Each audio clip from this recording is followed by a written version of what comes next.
Welcome to Wispy History, where the past drifts softly through the veil of time and stories unfold like forgotten dreams.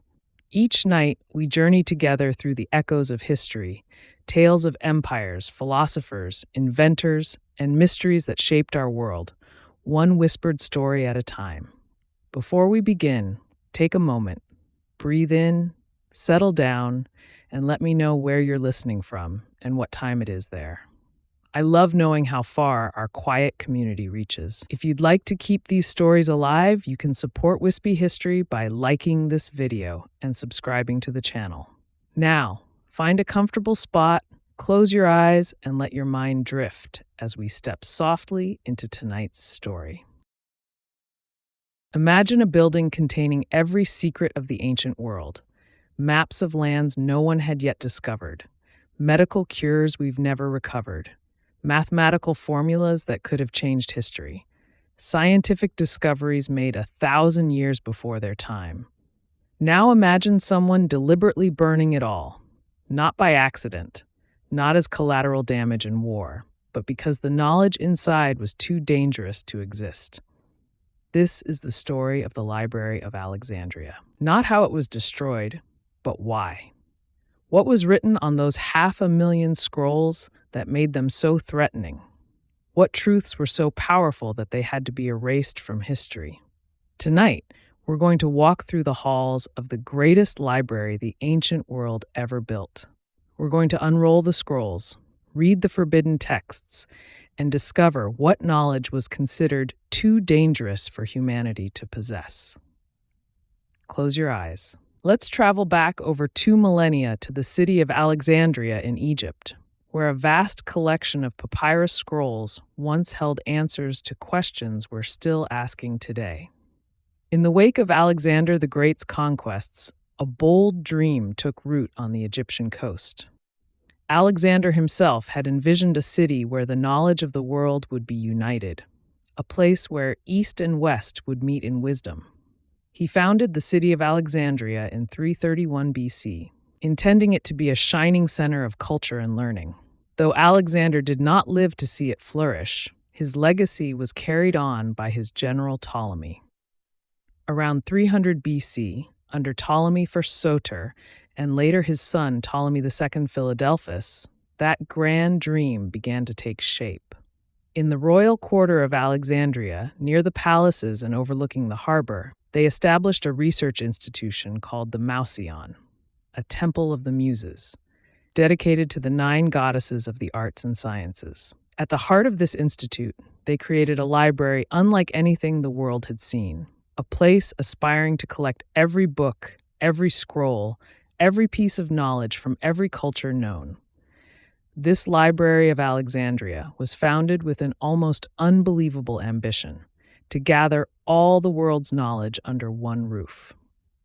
Ptolemy's advisor, Demetrius of Phalerum, an exiled Athenian statesman and scholar, helped devise the plan. The idea was revolutionary. Other libraries existed in ancient times, but they were small, local archives of temples or cities focused on one people's literature. Alexandria's library would be universal, a repository of knowledge from Greece, Egypt, Persia, India, Judea, Babylon, anywhere that wisdom could be found. No expense or effort was spared to fulfill this vision. The Ptolemaic kings launched an aggressive campaign to acquire texts. Royal agents were dispatched across the known world with chests of gold, tasked with buying any scrolls or books they could find.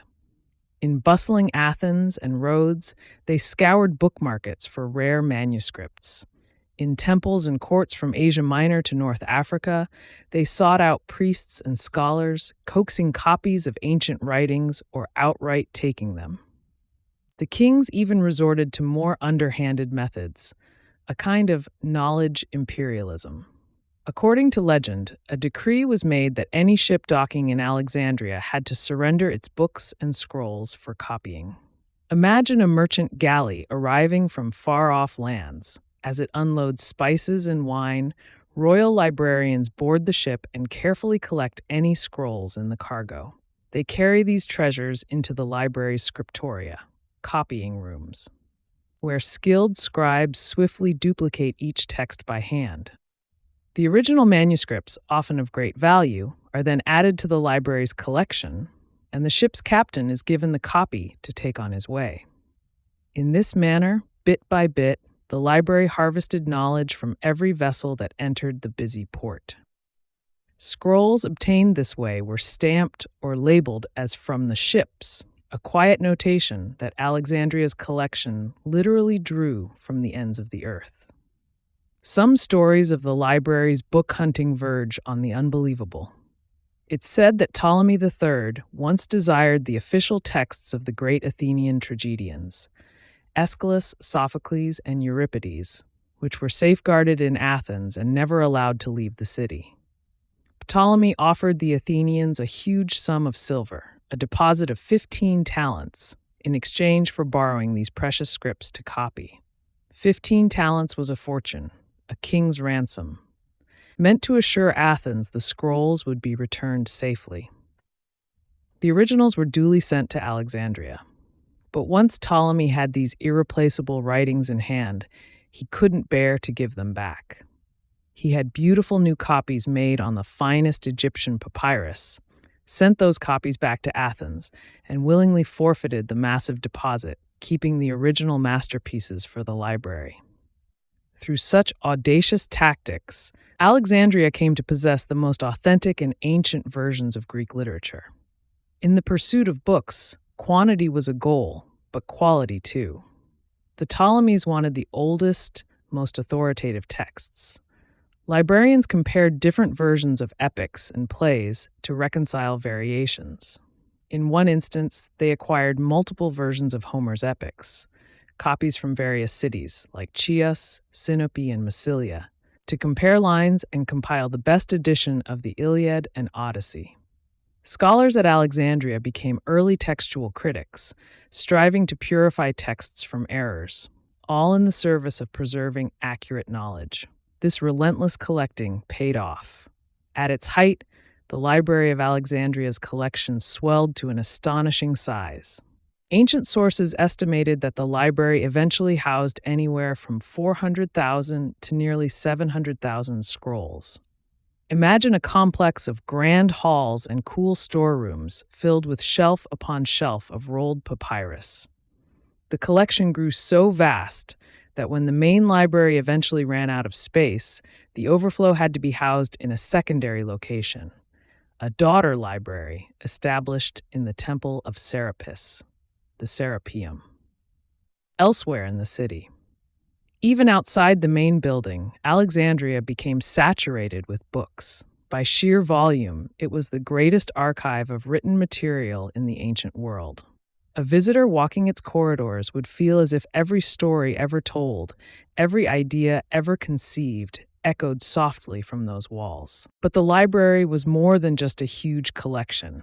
It was a vibrant intellectual community, the world's first great research institute.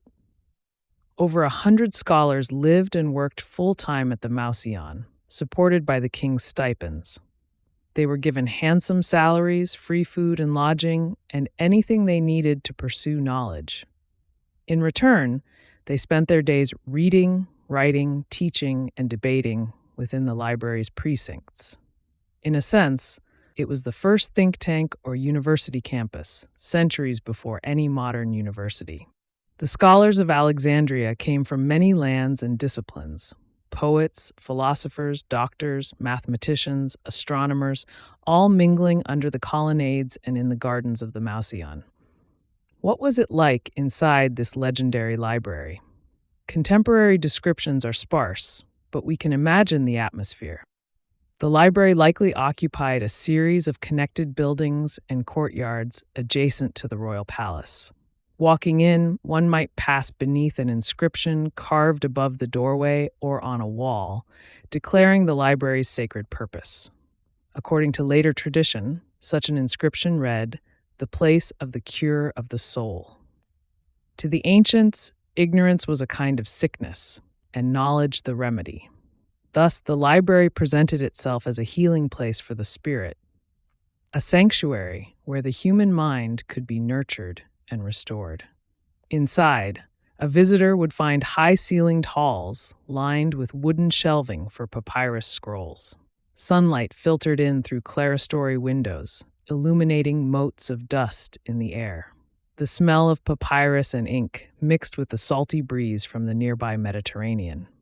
There were reading rooms where scholars sat on stools or cushioned benches, carefully unrolling scrolls on their laps. Long tables might hold piles of scrolls pulled from the shelves as research was underway. In one courtyard, philosophers engaged in a quiet debate under the shade of an arcade. In another, a medical researcher examined anatomical texts or diagrams. From a distance came the low murmur of a poet reciting verses to students in a lecture hall. The entire complex would have had an atmosphere of both tranquility and intense mental activity. A haven for learning, bustling gently with inquiry. In these halls, one could encounter some of the greatest minds of antiquity. In the 3rd century BC, you might cross paths with Euclid, the father of geometry, calmly working through propositions that would become his elements. Or Eratosthenes, the polymath scholar-librarian around 240 to 200 BC, striding purposefully with a handful of scrolls, perhaps on his way to calculate the circumference of the Earth using notes from distant Syene. Archimedes of Syracuse might be visiting, discussing mathematics and inventions with his peers. We know Archimedes did study in Alexandria for a time under Euclid's successors. Herophilus, a pioneering physician, could be coming from the adjoining dissecting rooms where he studies human anatomy to consult Egyptian medical papyri housed in the library. Callimachus, the poet-scholar, might be compiling a grand catalog of the library's contents, muttering to himself as he sorts titles and authors. The library brought together these brilliant individuals and many more, fostering collaboration and cross-pollination of ideas. An astronomer could converse with a geographer. A poet could reference historical chronicles for his verses. A philosopher could read treatises on medicine. Knowledge was not siloed, but shared broadly under those roofs. One remarkable project by the scholar Callimachus shows how enormous the collection had become. He created the Pinakas, a complete catalog of all authors and works held in the library. This catalog itself spanned 120 scrolls, essentially 120 volumes of listings and descriptions. In it, works were organized into categories and subcategories: rhetoric, law, epic poetry, tragedy, comedy, history, medicine, mathematics, natural science, and so on. Within each category, authors were listed alphabetically with biographical notes and the titles of their works. The Pinakes is considered the first true library catalog in history. Imagine leafing through index scrolls so comprehensive that they describe tens of thousands of works and their authors, a guide to all human knowledge accumulated up to that time. To maintain such a vast trove of documents required constant care. Papyrus scrolls, made from pressed Nile reeds, are lightweight and flexible, but also fragile. In a humid climate, they could mold or disintegrate. If handled roughly, they could tear. The librarians and copyists had to continually make new copies as older scrolls wore out or broke. Each papyrus roll held only a limited amount of text, perhaps the equivalent of a few chapters of a modern book, so a lengthy work or epic would span multiple scrolls labeled as volumes. Librarians kept the scrolls stored in pigeonhole-style shelves or in cubbyholes, with little wooden or clay tags called sidibae attached to their ends as labels for easy identification. Over time, a famous work might need to be recopied every few decades to ensure it would survive for posterity. So the library was not a static hoard of old texts gathering dust. It was an active workshop of knowledge where texts were edited, duplicated, and commented upon. The scribes worked diligently with reed pens and pots of ink, often comparing multiple versions of a text to produce the best copy. In the process, they sometimes added marginal notes, early forms of scholarship capturing insights or alternative readings. All of this labor served one overarching mission: to preserve knowledge and push its boundaries further. The Ptolemies and their librarians truly believed that wisdom from any and all cultures was valuable. In an era when most kings cared only for conquest and wealth, the rulers of Alexandria invested heavily in books and scholars. It was an idealistic vision, almost utopian, of intellectual diversity and curiosity. The library's motto could well have been, "Nothing human is alien to us." They collected the myths of Egypt alongside the philosophy of Athens, the science of Babylon next to the poetry of Greece, the laws of Rome together with the teachings of Zoroaster from Persia. A visitor could walk in and find more knowledge in one place than had ever been assembled before. By the middle of the 3rd century BC, Alexandria had eclipsed Athens as the intellectual capital of the Mediterranean world. To be a scholar in Alexandria was to stand at the summit of human knowledge at the time. One later writer described the library in Mausillon as the cradle of the enlightenment of the human race, and it's easy to see why. Yet, even as the library celebrated the universality of knowledge, the seeds of conflict were quietly being planted. Knowledge is power, and concentrating so much of it in one place, freely available to those curious enough to seek it, was not an act all would appreciate.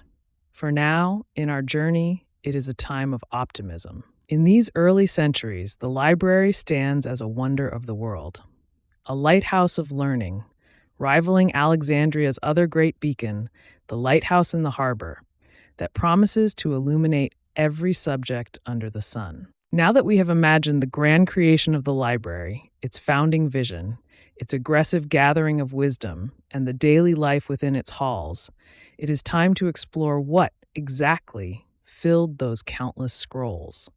What knowledge did the ancients place on those shelves that later ages would deem so dangerous? Let us wander deeper into the stacks and examine the precious contents of the Library of Alexandria, scroll by scroll, subject by subject. Look around one of the grand halls, and you would see shelves filled with the poetry and literature of the ancient world, the cultural treasures of human creativity. In this wing of the library, the scrolls hold epics, dramas, and songs that shaped civilizations. For us today, many of these works exist only as faint echoes, but here, in Alexandria's golden age, they were preserved in their entirety. Take Homer, for example. 2 entire shelves might be devoted just to Homer's epics, the Iliad and the Odyssey. Every line attributed to Homer, every episode of the Trojan War, and every adventure of Odysseus was available to read in these scrolls. Homer's poems had been passed down orally for centuries before being written down. The library ensured that written copies of the highest quality were kept safe.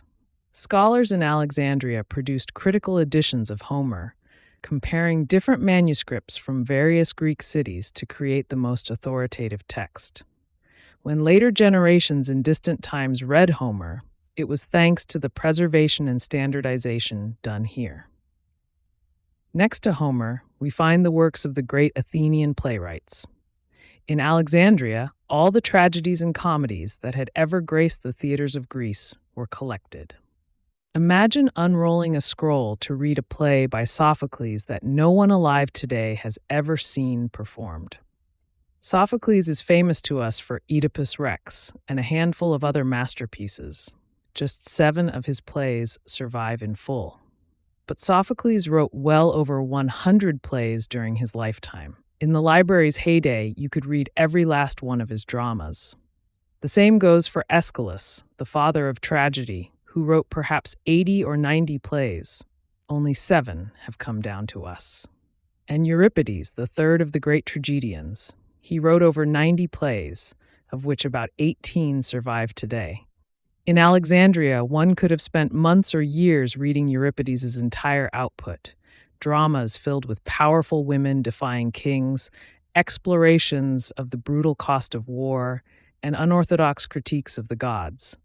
These plays weren't merely entertainment. They grappled with moral dilemmas and the human condition. Through the library's copies, Their lessons were accessible long after the original actors had left the stage in Athens. Nor was it only the famous whose works were stored. Countless other poets and playwrights lined these shelves. The comedies of Aristophanes, we today have 11 of his roughly 40 plays. The library had them all, including those now lost. The victory odes of Pindar, the passionate lyrical poems of Sappho of Lesbos.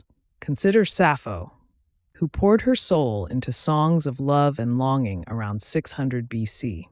In the library, one could read all 9 volumes of Sappho's poetry, organized perhaps by theme or meter.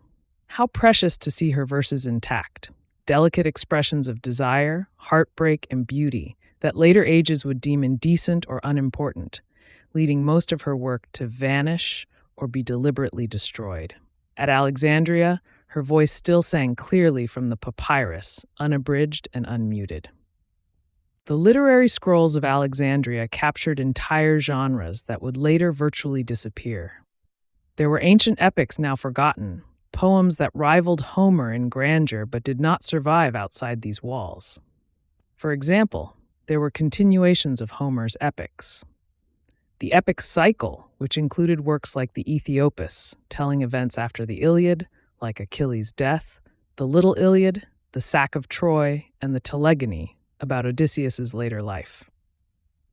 These existed in the library for scholars to study, though after antiquity they were lost except for plot summaries. Or consider the Argonautica, the epic of Jason and the Argonauts. We have the version by Apollonius of Rhodes, an Alexandrian scholar himself, who likely wrote it under the very roof of the library. But earlier and alternate versions of that myth by other poets once sat on these shelves and have since perished. The library, in its abundance, allowed readers to compare different tellings of the same myths to see how storytelling evolved. Why did this matter so much? Because these works of literature carried more than just entertainment. They carried the values, questions, and even subversive ideas of their times. In the verses of poets and dramatists, one could find critiques of arrogance and tyranny, reflections on justice and piety, and alternative ways of thinking about the gods and fate. The tragedies often showed kings brought low by their pride or injustices in society, leading to sorrow. Subtle warnings to those in power that even the mighty must heed moral laws. Comedies might openly mock political leaders or social norms, making audiences laugh at the folly of their betters. All of these texts, collected safely in Alexandria, held a mirror up to authority and tradition. They encouraged readers to ponder, are our leaders wise or foolish? Are our gods just or capricious? Could things be different? Stories can be dangerous to rigid authority because they plant seeds of doubt or imagination. In a later age, religious and political authorities would come to view such questions and stories as dangerous. But at the time of the library, these scrolls were cherished as the pinnacle of cultural achievement and inquiry. A young student in Alexandria could study the entirety of Greek literature, absorbing its humanistic and questioning spirit. The tragedy is that so many of those writings vanished in the centuries after.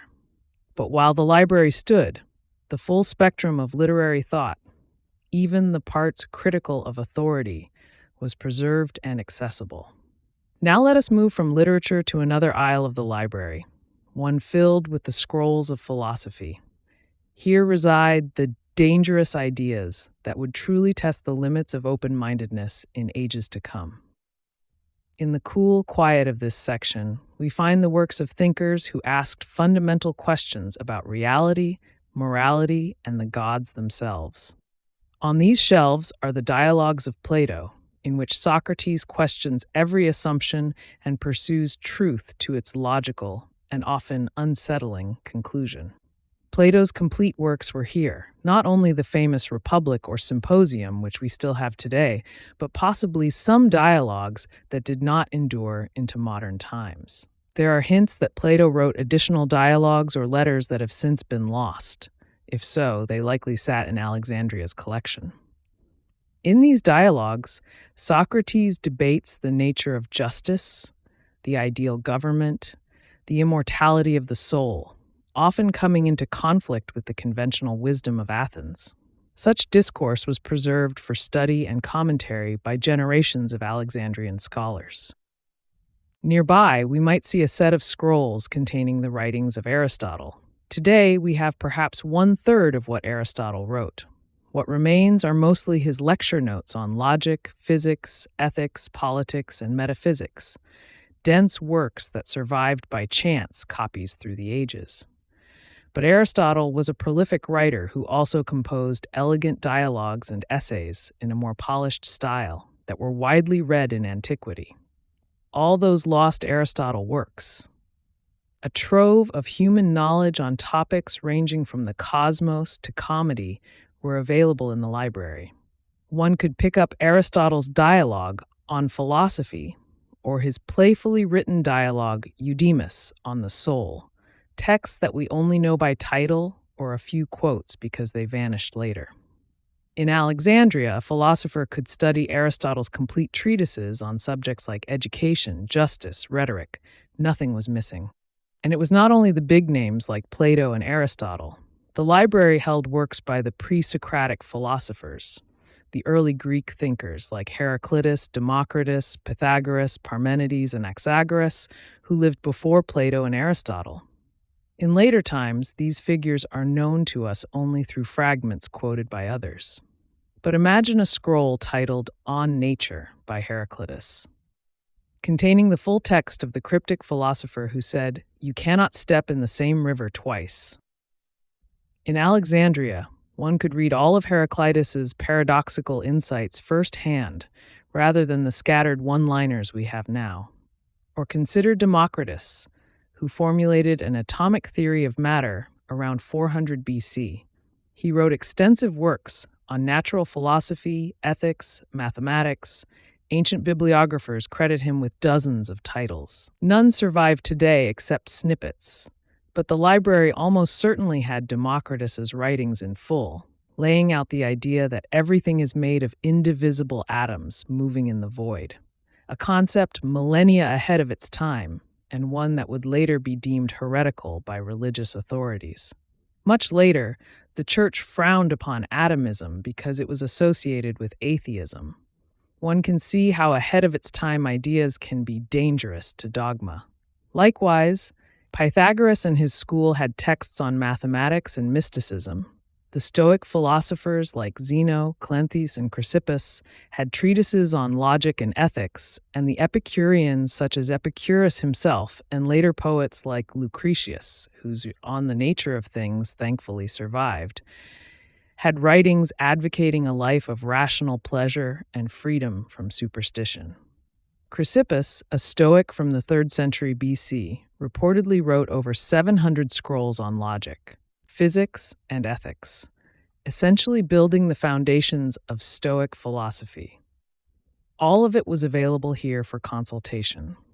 Epicurus's numerous books explained that the gods do not intervene in human affairs and that the soul dies with the body, radical ideas that undermined fear-based religion. This collection of philosophical scrolls was perhaps the most intellectually explosive material in the library. In these works, thinkers openly debated the nature of the divine, sometimes questioning whether the traditional gods existed at all or were human inventions, discussed what makes a just society, some advocating versions of democracy or rule of law over tyranny, and examined how one should live one's life based on reason rather than tradition. All these ideas were preserved and cross-referenced by Alexandrian scholars. There were likely commentaries, too. For example, Aristotelian scholars like Aristarchus of Samothrace, who was also a librarian later, analyzing Homeric texts in one hall, and Stoic or Platonic commentators writing their notes in the margins of philosophical scrolls in another. For the Ptolemaic kings who funded the library, these philosophical writings were trophies of Greek intellectual triumph, and also useful. Having wise advisors versed in all schools of thought was to their advantage. But for later authorities, Particularly under Roman rule and then Christian dominance, some of these ideas would appear deeply threatening. After all, a treatise by Protagoras, a 5th century BC sophist, a fragment of whose work survived, famously began, "Regarding the gods, I am not able to know whether they exist or not." Such agnostic or atheistic sentiments, safely inked on papyrus in a tolerant age, would become dangerous sparks in a more dogmatic time. The philosophical spirit nurtured in Alexandria was one of inquiry. Nothing was above question, not even the gods or the state. This spirit, celebrated in the Hellenistic period, would later be seen as a direct challenge to any authority that claimed infallibility, be it an emperor or a church. And indeed, as we'll see, much of this philosophical literature would be marginalized or suppressed when monotheistic religion gained power. From philosophy, let us step into the halls of science and mathematics, where the library's collections showed knowledge racing far ahead of the society around it. This wing might have been filled with diagrams of stars and planets, mathematical proofs, models of strange devices, anatomical drawings, and engineering schematics. The achievements documented here were so advanced that many would not be rediscovered for centuries after the library's demise. Consider astronomy in the library. One shelf holds a work by Aristarchus of Samos, a Greek astronomer of the 3rd century BC. Within that scroll, perhaps titled On the Distances and Sizes of the Sun and Moon, Aristarchus proposed a bold idea that the Earth is not the center of the cosmos, but rather orbits the much larger Sun. In other words, a heliocentric solar system, a concept that would not be widely accepted until Copernicus in the 16th century AD, 1800 years later. Imagine reading Aristarchus's reasoning in Alexandria. He examined the geometry of the Earth's shadow on the moon during eclipses and measured the apparent size of the sun, daring to suggest the sun was the true center and vastly bigger than Earth. In the library's copy, careful notes in the margin by a later scholar might say, "A revolutionary idea, though controversial." And indeed, in antiquity, Aristarchus's heliocentric theory was a minority view, overshadowed by Aristotle's and later Ptolemy's geocentric models. But the scroll survived on the shelf, so the knowledge was not entirely lost. It waited, quietly, for someone in some future era to notice and vindicate it. Tragically, Aristarchus's specific work detailing his heliocentric theory did not survive to our time. We know of his idea secondhand through Archimedes and others. Perhaps it perished with the library or in some later disaster. One wonders how history might have differed if Aristarchus's writings had been readily available in the centuries thereafter. Not far from Aristarchus's work, another series of scrolls by Eratosthenes of Cyrene, the chief librarian of Alexandria around 240 BC, shows how science thrived here.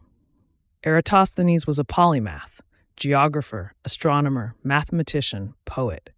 In one famous experiment, recorded in his treatise, simply called On the Measurement of the Earth, Eratosthenes calculated the circumference of our planet with astonishing accuracy. He had heard that at noon on the summer solstice, the sun shone directly to the bottom of a deep well in Syene, in southern Egypt, near today's Aswan, meaning the sun was directly overhead there. On the same date and time in Alexandria, he measured the shadow cast by a stick in the ground and found the sun was about 7 degrees off zenith. Using the distance between Syene and Alexandria, which he estimated via caravan travel time, and some geometry, he deduced Earth's full circumference, coming remarkably close to the correct value, within a few percent, depending on the length of the stadium unit he used. By some accounts, he was off by only a few hundred miles. Reading his scroll in the library, a student of astronomy could learn not only that the Earth was round — Greek scientists already knew that from earlier reasoning — but its actual size, something that in later centuries many in the West forgot or wildly misestimated. Indeed, the medievals had conflicting smaller estimates, Columbus in 1492 believed Earth's circumference was much smaller than Eratosthenes had determined, which ironically helped convince him he could reach Asia quickly. He was wrong. Eratosthenes was right. The library also contained meticulous star catalogs and planetary observations. The astronomer Hipparchus, 2nd century BC, compiled a catalog of perhaps 1,000 stars with their precise positions and brightness. Even noting how a star's position might shift over time, he discovered the precession of Earth's axis by comparing to older observations. Hipparchus's works likely sat in the library or were known to its scholars. Although his original star catalog is lost to us, we know of it mainly through later work by Ptolemy, who used it. In Alexandria, it would have been preserved. There were likely hand-drawn maps of the constellations, charts showing the wandering paths of the planets, and notes on celestial phenomena like comets and eclipses. Some scrolls might have been copies of even older records, perhaps translations of Babylonian astronomical clay tablets, carrying forward observations that stretched back centuries before Alexandria was founded. The scholars of the library aimed to compile and reconcile all that data into a coherent picture of the heavens. It's noteworthy that Ptolemy's great astronomical synthesis, the Almagest, was written in Alexandria in the 2nd century AD, drawing on centuries of observations stored in the library or known in its scholarly community. Now move to the mathematics shelf. Here, one name towers: Euclid. He lived in Alexandria around the time the library was being established, c. 300 BC, and his treatise Elements became the foundational text of geometry for 2 millennia. The library certainly held authoritative copies of Euclid's Elements, and perhaps even original notes or the first edition authored by Euclid himself. We are fortunate that Elements survived through many copies and translations. It's one of the few ancient scientific works never to have been lost. But Euclid wrote other works too, on subjects like optics, the geometry of vision and perspective, catoptrics, the study of mirrors, and conic sections. Some of those did not survive in complete form. In the library, you could find Euclid's treatise on optics, for example, which applied geometry to how we perceive light and the apparent sizes of objects. Imagine a scholar performing Euclid's simple experiments with light and mirrors in the library's study rooms, understanding perspective and reflection.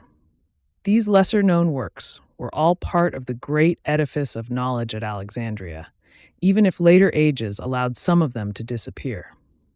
Next to Euclid, one would find texts by Archimedes of Syracuse, the greatest mathematician and inventor of the ancient world. Although Archimedes lived in Sicily, far from Egypt, his writings were sent to Alexandria because no repository of knowledge would be complete without them. We have only a portion of Archimedes' works today, those that survive through manuscript tradition. Famous ones like On the Sphere and Cylinder, On Floating Bodies, where he explains the principle of buoyancy, The Sand Reckoner, where he calculates how many grains of sand would fit in the universe, introducing a way to talk about unimaginably large numbers, and a few others. But Archimedes wrote many more treatises, and the library would have had all of them, not just the few we know, but lost works as well, perhaps around double what we have. For instance, Archimedes wrote a text called On Sphere Making, describing an orrery, a mechanical model of the heavens he constructed. That work is lost. He wrote a text called The Method, explaining how he used infinitesimals to derive area and volume formulas. A fundamentally important work, because it shows Archimedes was doing something akin to calculus. That book actually was lost for centuries, until one copy was discovered as a palimpsest in 1906, the Archimedes palimpsest, giving us a glimpse of his method. It had been presumably in the library and then copied a few times before vanishing into a monastery library where a monk scraped it to reuse the parchment for prayers. Only by modern imaging techniques did we recover it. One wonders, if the library had survived and its copies of the method had been continuously studied, would calculus have been invented 1,500 years earlier than Newton? Archimedes also dealt in engineering. Imagine a scroll by Archimedes describing a water screw to lift irrigation water, or detailing the block and tackle pulley systems he devised. He was known for saying, "Give me a place to stand, and I will move the earth," boasting of the power of levers. No doubt the library's shelves held his writings on levers, centers of gravity, and hydrostatics, some of which survive, others not. We now know through discoveries like the Antikythera mechanism, a sophisticated geared device from around 100 BC, that the ancients were capable of creating complex machinery. It's likely the library had technical treatises, possibly by Archimedes or his contemporaries, describing similar inventions, perhaps automata or advanced astronomical calculators that did not survive. The breadth of technology documented could have been astonishing. Ancient mathematics did not stop at geometry. The library also housed advanced works on arithmetic and early algebraic concepts. The Greeks inherited mathematical knowledge from the Babylonians and Egyptians, and Alexandrian scholars like Diophantus, 3rd century AD, who worked in Alexandria, extended it. Diophantus wrote Arithmetica, a series of books posing algebraic problems and solutions, essentially an ancient algebra text. We have only a portion of Arithmetica today, the rest lost until some parts were found in an Arabic translation. But in the library's prime, one could study all of Diophantus's problems about solving equations and number puzzles. In fact, combinatorics, the mathematics of counting combinations and permutations, was touched upon in some lost works. There's evidence that ancient mathematicians had delved into combinatorial problems. For example, a work of Archimedes, only rediscovered by modern scholars through that palimpsest, solved a problem of counting configurations of a puzzle, the Stomachion, and came up with a formula for combinations. This hints that more was known or explored than what survived later. We should also picture the engineering and technology manuscripts present. Alexandria was home to inventors and engineers who delighted in applying science in ingenious ways. Heron of Alexandria, also known as Hero, 1st century AD, was one such inventor whose works definitely ended up in scholarly circles. His treatises, like Pneumatica and Automata, describe devices that seem almost like magic, or at least like steampunk anachronisms. In Pneumatica, Heron gives designs for the aeolipile, essentially an early steam engine demonstration, a sphere that spins by the reaction force of steam jetting out of bent pipes, a novelty that shows steam can produce mechanical motion. He also detailed automatic temple doors that opened by themselves when a fire was lit on an altar, using air pressure differentials, coin-operated machines, like a primitive vending device for holy water, and mechanical puppets that performed theatrical scenes via complex gear and pulley systems, essentially early robots or automatons. There were wind-powered organs, fountains that flowed seemingly without end, and tricks with optics.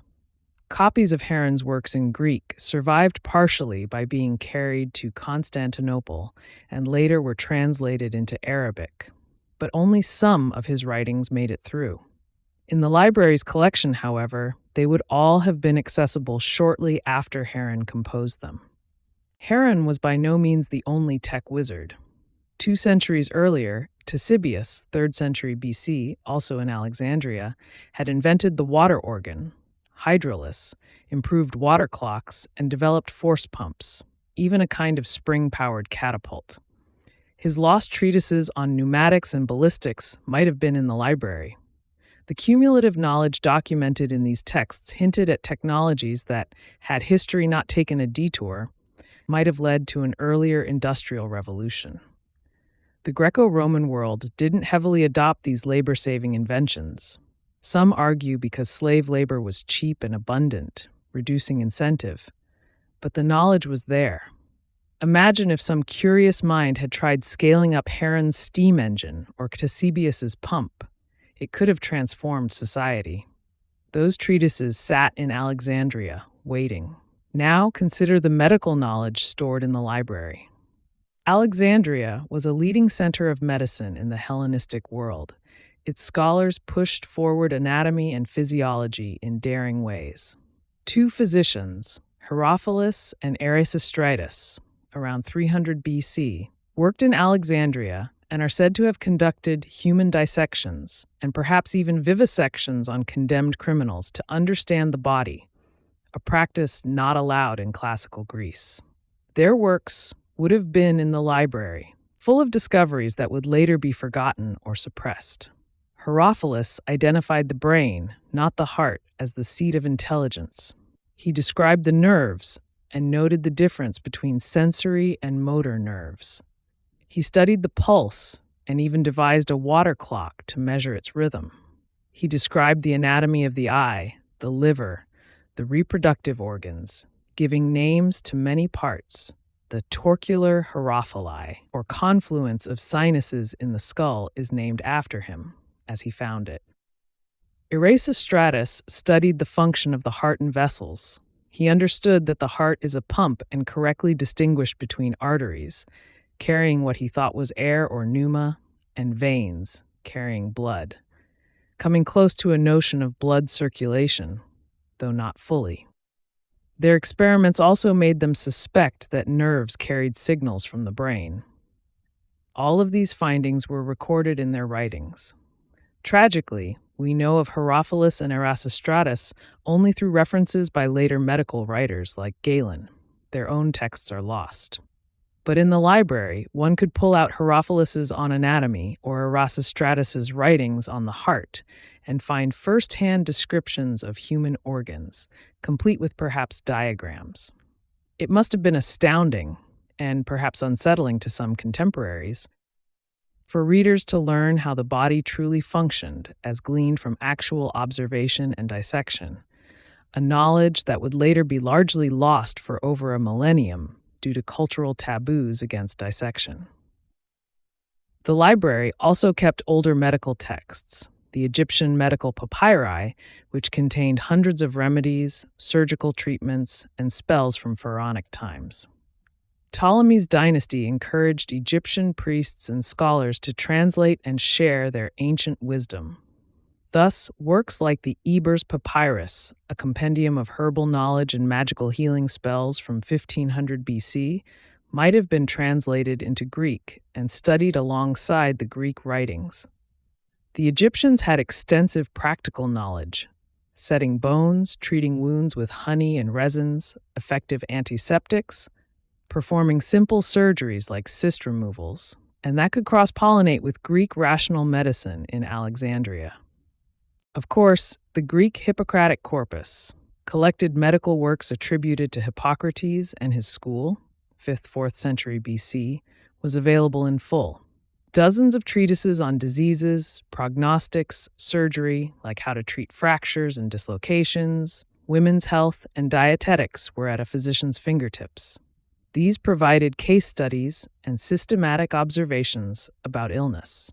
A doctor in Alexandria could read on the sacred disease, which argues that epilepsy is not a curse but a natural ailment of the brain, and on airs, waters, places, which discusses how environment affects health, absorbing an empirical approach to healing. Imagine also that the library had information from other cultures' medical traditions. There were contacts with India. Ambassadors and travelers exchanged knowledge. The Emperor Ashoka of India, 3rd century BC, mentioned sending envoys and even medicinal plants to distant lands, including Egypt. It's conceivable that some knowledge of Ayurvedic medicine, with its surgeries, Indian surgeons could perform cataract surgery and even early forms of plastic surgery like nose reconstruction and herbal remedies, reached Alexandria and was noted by curious scholars. Similarly, pharmacological knowledge from Persia or folk remedies from Nubia might have been compiled. The library aimed to gather all knowledge, and medicine being a practical art, likely attracted such contributions. If any texts or reports on, say, Indian surgical techniques or exotic herbs existed, later ages didn't preserve them.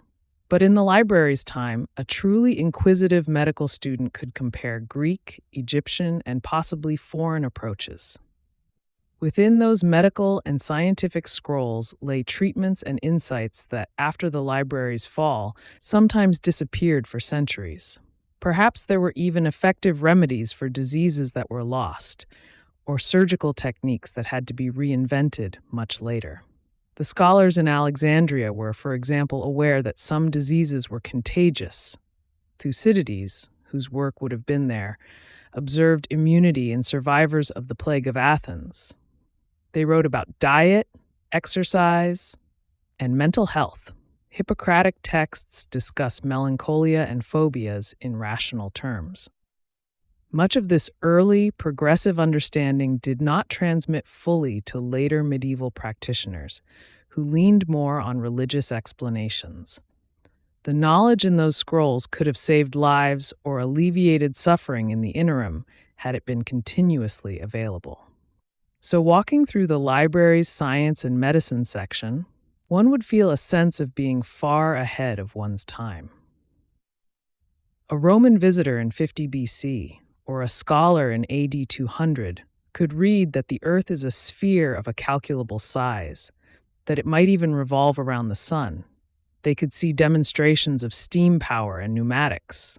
They could study anatomical diagrams that wouldn't be matched again until the Renaissance. They could consult mathematical works that rival 17th century achievements. It was knowledge concentrated among the learned, yes, but it was there. It existed. It was the kind of knowledge that empowers and enlightens, but could also unsettle, because it upended common beliefs. We can easily see how, in a world becoming more ideologically rigid, such knowledge would be viewed with suspicion.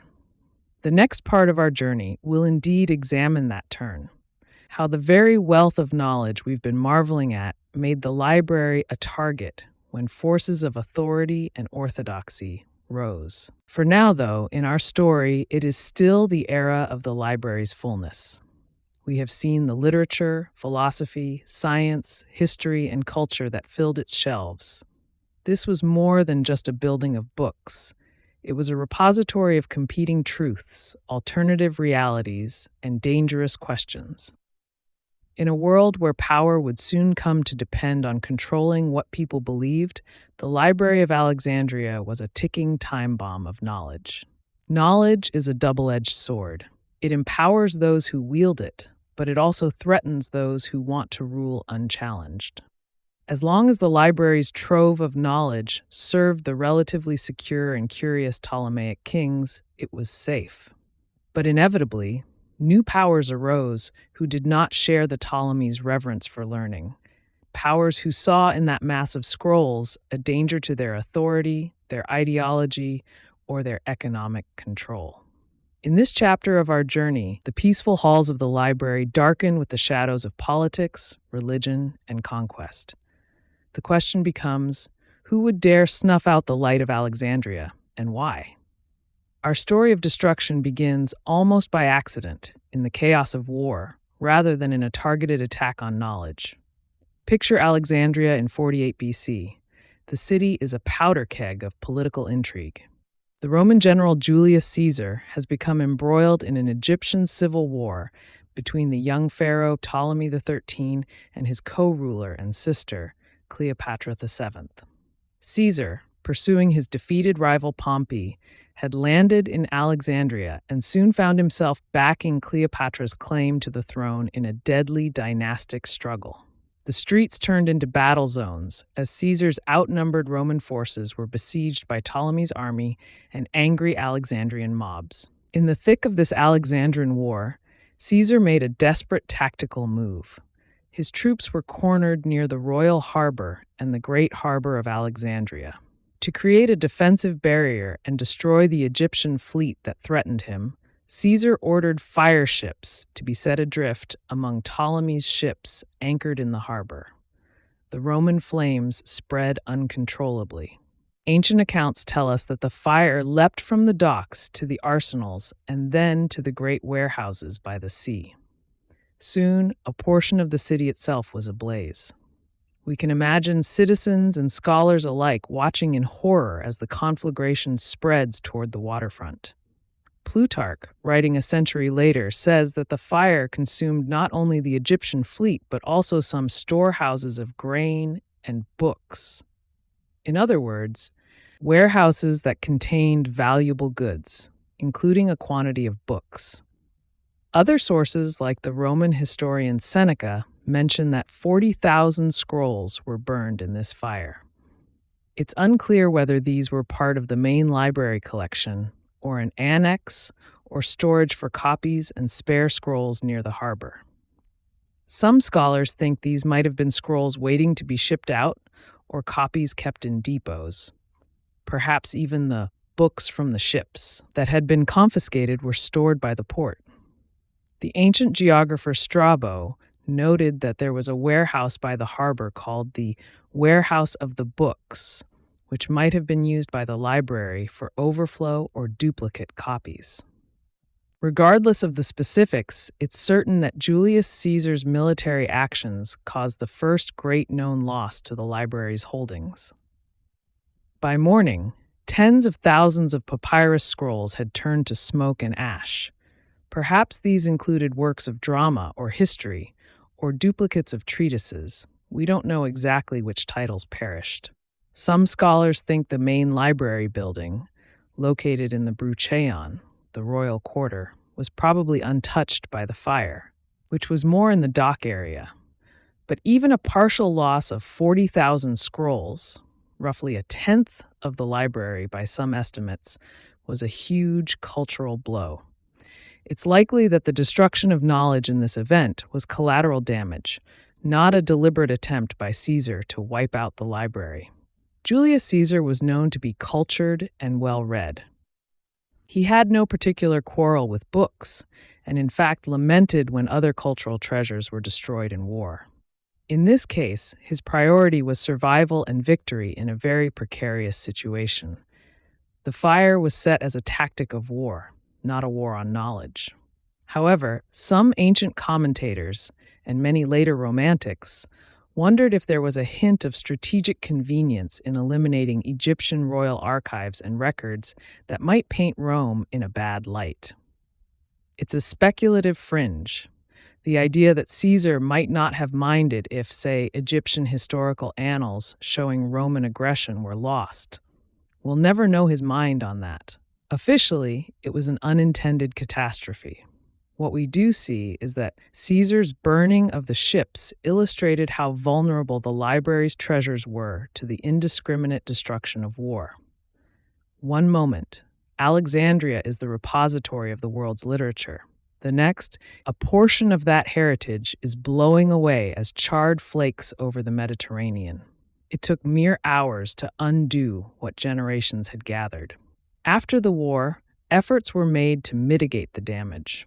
A story survives that a few years later, as a gesture of reconciliation or love, Mark Antony, Caesar's protege turned rival and lover of Cleopatra, gifted Cleopatra around 200,000 scrolls from the Library of Pergamum to make up for what had been lost. Pergamum, in Asia Minor, had built a magnificent library of its own, second only to Alexandria's. Whether the number was truly 200,000 or this story is inflated propaganda, it suggests that the Roman leadership understood the value of the library and sought to replenish it.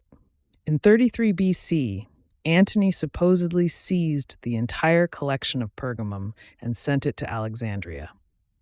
Some historians believe this tale might be exaggerated by pro-Augustus sources to later paint Antony as having robbed a province to please Cleopatra, but it likely has some truth that scrolls from Pergamum ended up in Alexandria. If so, ironically, one great library may have partially refilled another. In any case, after Julius Caesar's time, the library continued to exist in some form. Cleopatra herself was intellectually inclined and would have supported its restoration. The Roman emperors who followed, while not as keen on knowledge as the Ptolemies, did not intentionally dismantle the library at first. It lived on, though perhaps with less state patronage than before, now that Egypt was a mere province and not an independent kingdom pouring wealth into scholarship. Yet, Caesar's incident was a harbinger.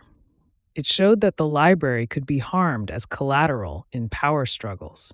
More importantly, it heralded the arrival of new masters, the Romans, whose priorities lay in governance and military might, more than in the obsessive accumulation of world literature. The Ptolemies had treated books as treasures. Many Roman officials saw them as luxury goods, or even as threats if they carried sedition. The library no longer enjoyed the singular protection of kings who identified their prestige with it. Meanwhile, even when not being actively destroyed, the very contents of the library posed a subtler threat to those in power. We discussed how many works in the library questioned authority, celebrated liberty, or showed rulers as fallible. Imagine a tyrant or an imperial ruler confronting a populace that had read about the Athenian democracy or the downfall of cruel despots in tragedy or history. The mere availability of such ideas could inspire dissent.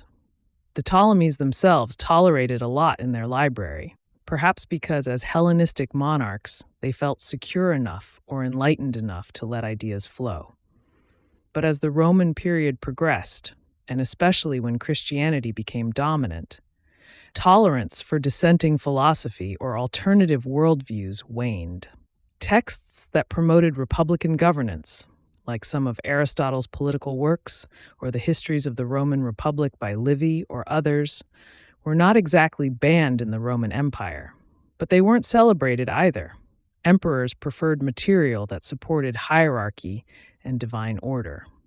The library, by its very nature, contained multiple viewpoints on governance. Treatises on the virtues of democracy, historical accounts of tyrants being overthrown by the people, philosophical arguments for the equality of citizens.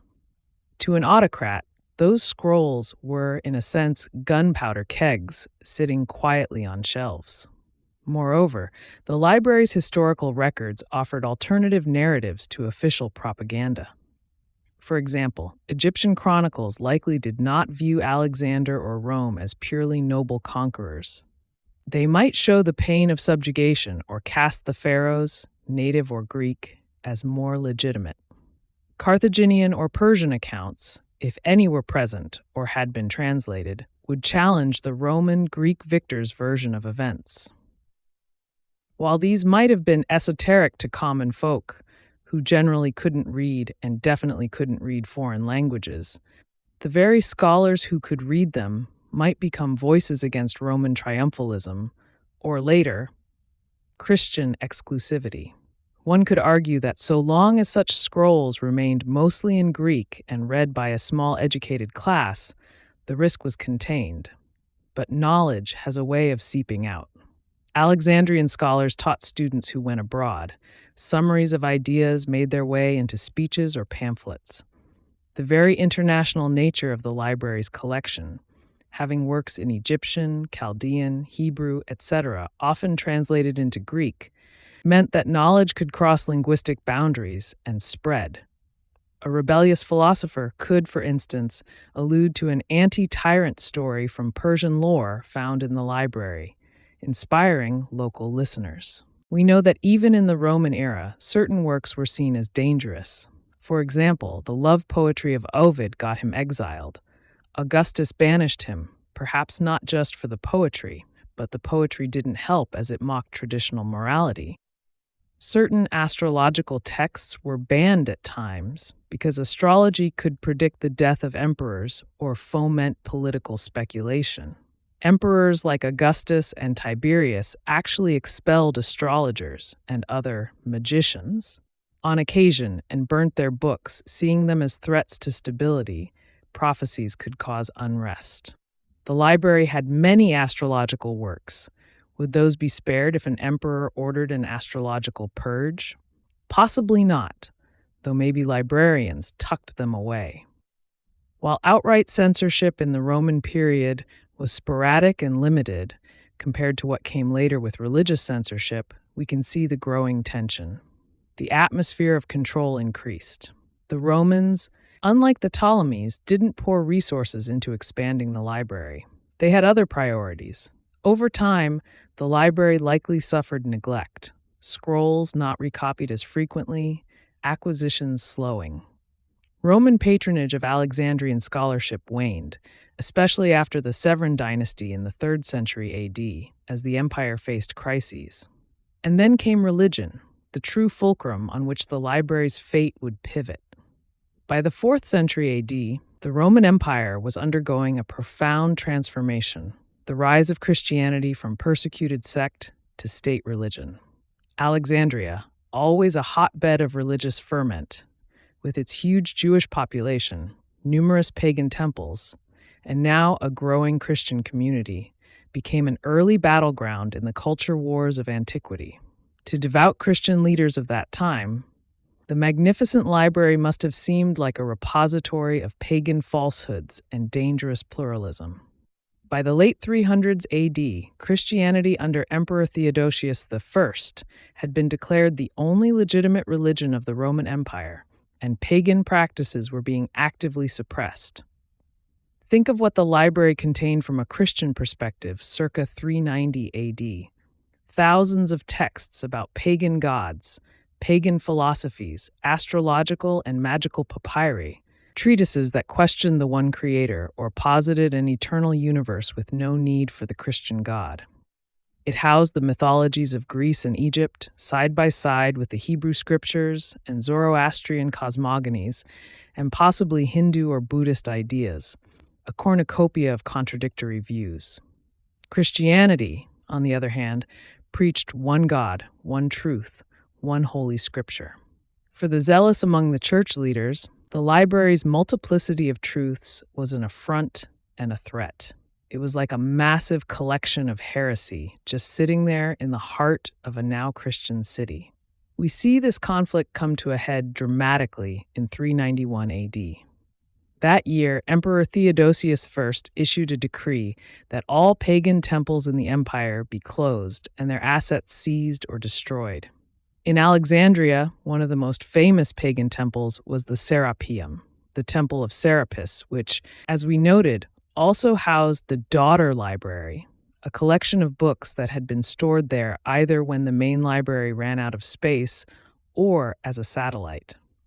The Serapeum was not just a religious site, but also a center of learning and Neoplatonist philosophy by the late 4th century. The Patriarch of Alexandria at that time, Theophilus, was fervent in his enforcement of the anti-pagan decrees. Conflict had been brewing between pagans and Christians in the city, including violent skirmishes.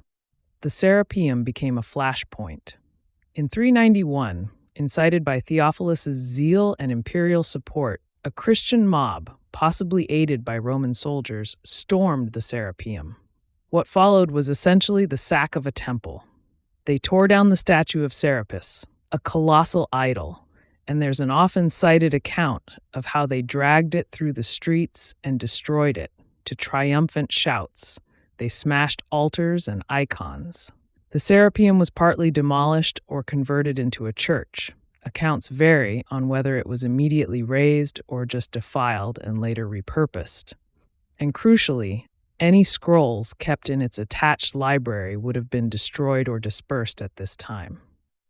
Contemporary Christian sources, who naturally celebrate the triumph of the crossover idols, are silent or vague about the books. One, the historian Orosius, writing a couple decades later, around 417 AD, mentions that when he visited Alexandria, he saw the ruins of the Serapeum and remarks that today there are no libraries in Alexandria because they were burned by accident during Caesar's time. He quickly adds, however, that even if any books had remained, they would have been destroyed with the Serapeum when the temples were razed to the ground by Theophilus' orders. This offhand comment strongly implies that books in the Serapeum were indeed destroyed in 391 AD. Orosius, being a Christian apologist, seems almost relieved. He argues that whatever secular knowledge was lost is no big loss compared to the gain of Christian truth now enlightening the world. From the pagan perspective, we have fragmentary sources indicating the loss was keenly felt. One pagan scholar, Eunapius, later wrote bitterly that the temples with their libraries were obliterated by Christian fanatics, though he doesn't give details.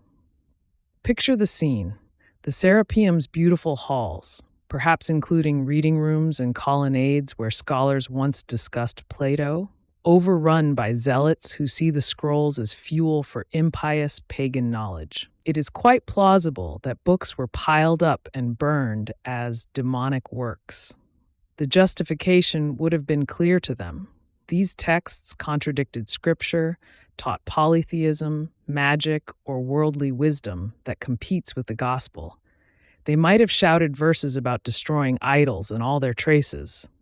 Even if some moderate Christian leaders didn't specifically call for burning books, the chaos of the Serapeum sacking would not have spared fragile papyrus. Some scrolls might have been looted, grabbed by philosophically minded pagans fleeing the temple, or by curious Christian converts who quietly kept a few. But many would have been trampled, torn, or thrown into bonfires along with shattered cult statues. Thus, 391 AD likely marks the end of the library as an institution. The main library in the Brucheion may have already been declining, or even gone by then. There are hints that in the 270s AD, during the Palmyrene Rebellion and Emperor Aurelian's reconquest of Alexandria, the Brucheion quarter was devastated. Some say the original library might have perished in those fights around 272 AD, when much of that district was destroyed. If the original library still existed in any form by 391, it surely fell victim to the anti-pagan purges too. But it's likely most had already moved to the Serapeum or other safe locations by then. With the Serapeum's fall, whatever remained of Alexandria's once incomparable collection of scrolls was largely gone. Yet the story does not end there. Knowledge in Alexandria still flickered in the hearts of some people. The early 5th century still saw scholars teaching in Alexandria, though now outside temple precincts, often in a private capacity or under the umbrella of the now Christianized educational system. The most famous of these was Hypatia, often considered the last great scientist of antiquity. Hypatia was a mathematician, astronomer, and philosopher, the daughter of Theon, who had been a scholar and perhaps one of the last heads of the museum. She was born around 355 AD, so she grew up in an Alexandria already predominantly Christian, but still with a thriving intellectual scene. She was known for her eloquence, virtue, and knowledge, and she taught openly, attracting students from far and wide, including many future Christian leaders, which is a testament to her reputation. Even devout Christians studied Neoplatonist philosophy and math with her, initially. Hypatia wrote commentaries on Diophantus's Arithmetica, on Apollonius's Conics, advanced geometry, and possibly on Ptolemy's astronomical works. She improved astronomical instruments like the astrolabe. She became head of the Neoplatonic school in Alexandria. In essence, she represented the continuation of the Alexandrian scholarly tradition, pagan in ethos, valuing classical knowledge, secular, and devoted to reason, right under the new Christian regime. To the church establishment, however, Hypatia eventually became a symbol of the old ways that refused to die. She was a woman instructing men, which conservative Christians found improper, a pagan, though she likely was more a deist or philosopher than a devout temple worshiper, influencing the civic leadership of Alexandria, and a convenient scapegoat in a political feud between the prefect, the governor, Orestes, and the new bishop of Alexandria, Cyril, Theophilus's nephew, who took over as patriarch in 412 AD. Orestes was a Christian, but of a moderate sort, and he and Bishop Cyril clashed over power in the city, a rivalry of church versus state authority. Hypatia was a close friend and advisor of Orestes. To Cyril's supporters, this prominent, intellectually formidable pagan woman guiding the prefect was intolerable. Rumors were spread, accusing her of witchcraft, of preventing Orestes from reconciling with Cyril, of casting pagan spells. In March 415 AD, Hypatia was attacked by a mob of Christian zealots. They were led by a lector, named Peter, fanatical partisans of Cyril. They caught Hypatia on her chariot on the streets heading home. She moved about freely, which shows how respected she was, but also how vulnerable. They dragged her to a church, ironically, the Caesarean, a former temple turned into a church. There, according to contemporary and near-contemporary accounts, like those of the church historian Socrates Scholasticus and later Damasius, they stripped her naked and murdered her with roof tiles or oyster shells, flaying and tearing her flesh. They then cut her into pieces and burned her remains outside the city walls. This extraordinarily brutal murder sent shockwaves even among moderate Christians, some of whom were appalled. Hypatia's death is often seen symbolically as the death of classical antiquity's spirit in Alexandria. After 415, we hear of no more significant pagan scholars in the city. The intellectual center shifts. Athens still had a small Neoplatonic school until 529, when it was closed by the Byzantine emperor, and the torch of learning would later burn in the Islamic world. Alexandria's great age of scholarship was over. With Hypatia gone, the library's spirit, its human embodiment, was gone too. We don't know if Hypatia had any private library that was then destroyed or confiscated. Nothing specific is said of her books, but likely her books and scrolls, perhaps containing precious copies of mathematical works, were either burned with her or taken by her students who fled.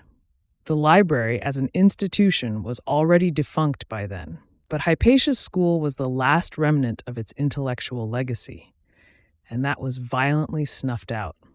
It's interesting to note that only a few years before Hypatia's death, around 410 AD, the great theologian St. Augustine in North Africa lamented that pagan books and learning were disappearing. He, as a Christian, didn't mind certain useful pagan learning surviving. He himself was educated in rhetoric and philosophy, but wanted idolatrous stuff gone. He observed it was getting harder to find teachers of classical literature. The process of forgetting was underway. Finally, some decades later, in 642 AD, Alexandria faced another transition, the arrival of Islam. The city was conquered by the Arab forces under General Amr ibn al-As during the Rashidun Caliphate. There is a famous story that the conquering Caliph Umar was asked what to do with the books of the library, or a library in the city. The story goes that Omar replied, "If those books agree with the Quran, we have no need of them. If they contradict the Quran, they are heresy, so in either case, burn them." It's said the scrolls were then used as fuel for the bathhouses of Alexandria, burning for 6 months. Modern historians consider this tale apocryphal, likely a legend that emerged centuries later. It appears in writing first in the work of Bar Hebraeus, a 13th century Christian writer, long after the fact. Early Arab historians didn't mention such an event, and in fact, the early Muslim conquerors were generally keen on knowledge. They famously preserved a lot of Greek science later on. By 642, the royal library was almost certainly no longer extant as such. Whatever small collections remained in the Greek centers or churches might have been left alone or carried to Constantinople earlier. However, even if the specific bath fuel story is a myth or exaggeration, possibly hostile Byzantine propaganda to paint the Muslims as barbarians, its persistence indicates how the pattern was perceived. A new conqueror or creed stands before Alexandria's books and decides they have no place in the new order. True or not, it is symbolically consistent with what had already happened. A final coda that even if some stray remnants of the library lasted into the Islamic era, perhaps in private collections or church stores, they would not be cherished. The Islamic rulers, in reality, did end up preserving a good chunk of Greek knowledge later by intentional translation. So the irony is, the legend is probably false, and in fact, the Muslims saved Aristotle at a time when the Greek East had lost him.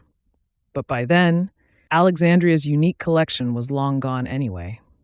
The broader point remains. By the 7th century, nothing of the great library as an institution was left. The age of scrolls was over. Parchment codices, early books, had replaced papyrus scrolls in common use by then, and Alexandria's glory had faded. The city itself declined after centuries of war, plague, and strife. What books did survive were scattered to other places. It's crucial to recognize that the library's end wasn't a single moment, but a gradual extinction through multiple assaults. Julius Caesar's fire in 48 BC damaged it. The neglect and turmoil under later Romans likely weakened it. The attack by Aurelian in the 270s AD possibly destroyed the original buildings. The rise of a hostile religious atmosphere led to the Serapeum's destruction in 391 AD, wiping out its last large public collection. The intellectual community was decapitated with Hypatia's murder in 415 AD. The conquest by new powers, first Christian Byzantines, then Muslim Arabs, provided no revival for the library tradition. The focus had shifted to other centers by then, like Constantinople and later Baghdad. The real tragedy is not just that an institution was lost, but that civilization as a whole stepped backward when the world changed and decided it did not want what the library had to offer. The new Christian order didn't completely hate knowledge. Many church fathers were learned and preserved some classical learning, but they curated it heavily. They let much of it die. As Christianity rose, pagan knowledge became unwanted, and indeed many texts were deliberately not copied and thereby lost. As Islam rose, focus shifted to knowledge compatible with the Quran, though admirably, early Islam was more open to Greek science than Christianity had been. Combined with the physical decay of papyrus and the turmoil of the era, the result was the near-total loss of what once had been an almost comprehensive archive of the ancient world. The library didn't die in flames alone. It died because the world changed, and the new world didn't want the old knowledge, at least not all of it. The keepers of knowledge either fled, converted, or were killed. The scrolls crumbled, were burned, or were dispersed. By the early Middle Ages, Alexandria was a provincial town, and its legendary library a fading memory. Medieval people weren't even sure it was real or just a fable. Ironically, we know so much about it because later historians like us have reconstructed its story, but for a long time it was only vaguely remembered. We have traced how the library rose and how it fell. Now let us take stock of what we lost, the incalculable damage, and also what little was saved, and how, in a way, the library's legacy continued despite all. This will deepen our understanding of why its destruction is often cited as one of history's greatest tragedies. It's difficult to quantify the loss of the Library of Alexandria, not just the physical loss of scrolls, but the loss to human knowledge and progress. Imagine trying to list everything humanity missed out on because so many works vanished. We can only partially grasp it by noting specific known losses and by speculating on what might have been, based on fragments and later rediscoveries. The scale of it is truly incalculable.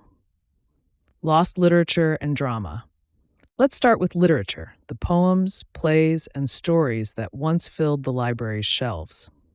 We've already noted the staggering number of classical works that survived only in small part or not at all. To drive it home, of Sophocles' approximately 123 plays, only 7 have come down to us. That means about 116 of his tragedies, dramas that moved ancient audiences to tears or taught them profound lessons, are lost. Titles like Tereus, Niobe, or Phaedra are little more than names to us. We have perhaps a few lines or references from them. The library had them all, neatly cataloged. The same is true for Aeschylus. He wrote perhaps 80 to 90 plays. Ancient sources differ, and we have 7. Imagine if only 1/10 of Shakespeare's works survived. That's the kind of cultural decimation we're talking about. Euripides wrote over 90 plays. We have about 18, and some fragments. So more than 70 of Euripides' dramas are gone forever. These weren't obscure footnotes of literature. They were as celebrated in their time as the ones we have. What characters, what dialogues, what poignant endings are forever missing. Perhaps Euripides wrote a play about Medea's life after Corinth, or a tragedy about some local myth we'll never hear. We can only guess. We lost almost the entirety of Greek lyric poetry outside a few authors. Sappho's poetry, to use her again as an example, was compiled into 9 papyrus books in antiquity, containing hundreds of her poems. Today we have only one complete poem of hers, Ode to Aphrodite, and a handful of substantial fragments, plus many tiny snippets, many of those recovered only recently from papyrus scraps in the dry sands of Egypt. For nearly 1,000 years after Sappho lived, her work was read, studied, and copied. Alexandria was instrumental in that, as it collected and preserved her 9 books.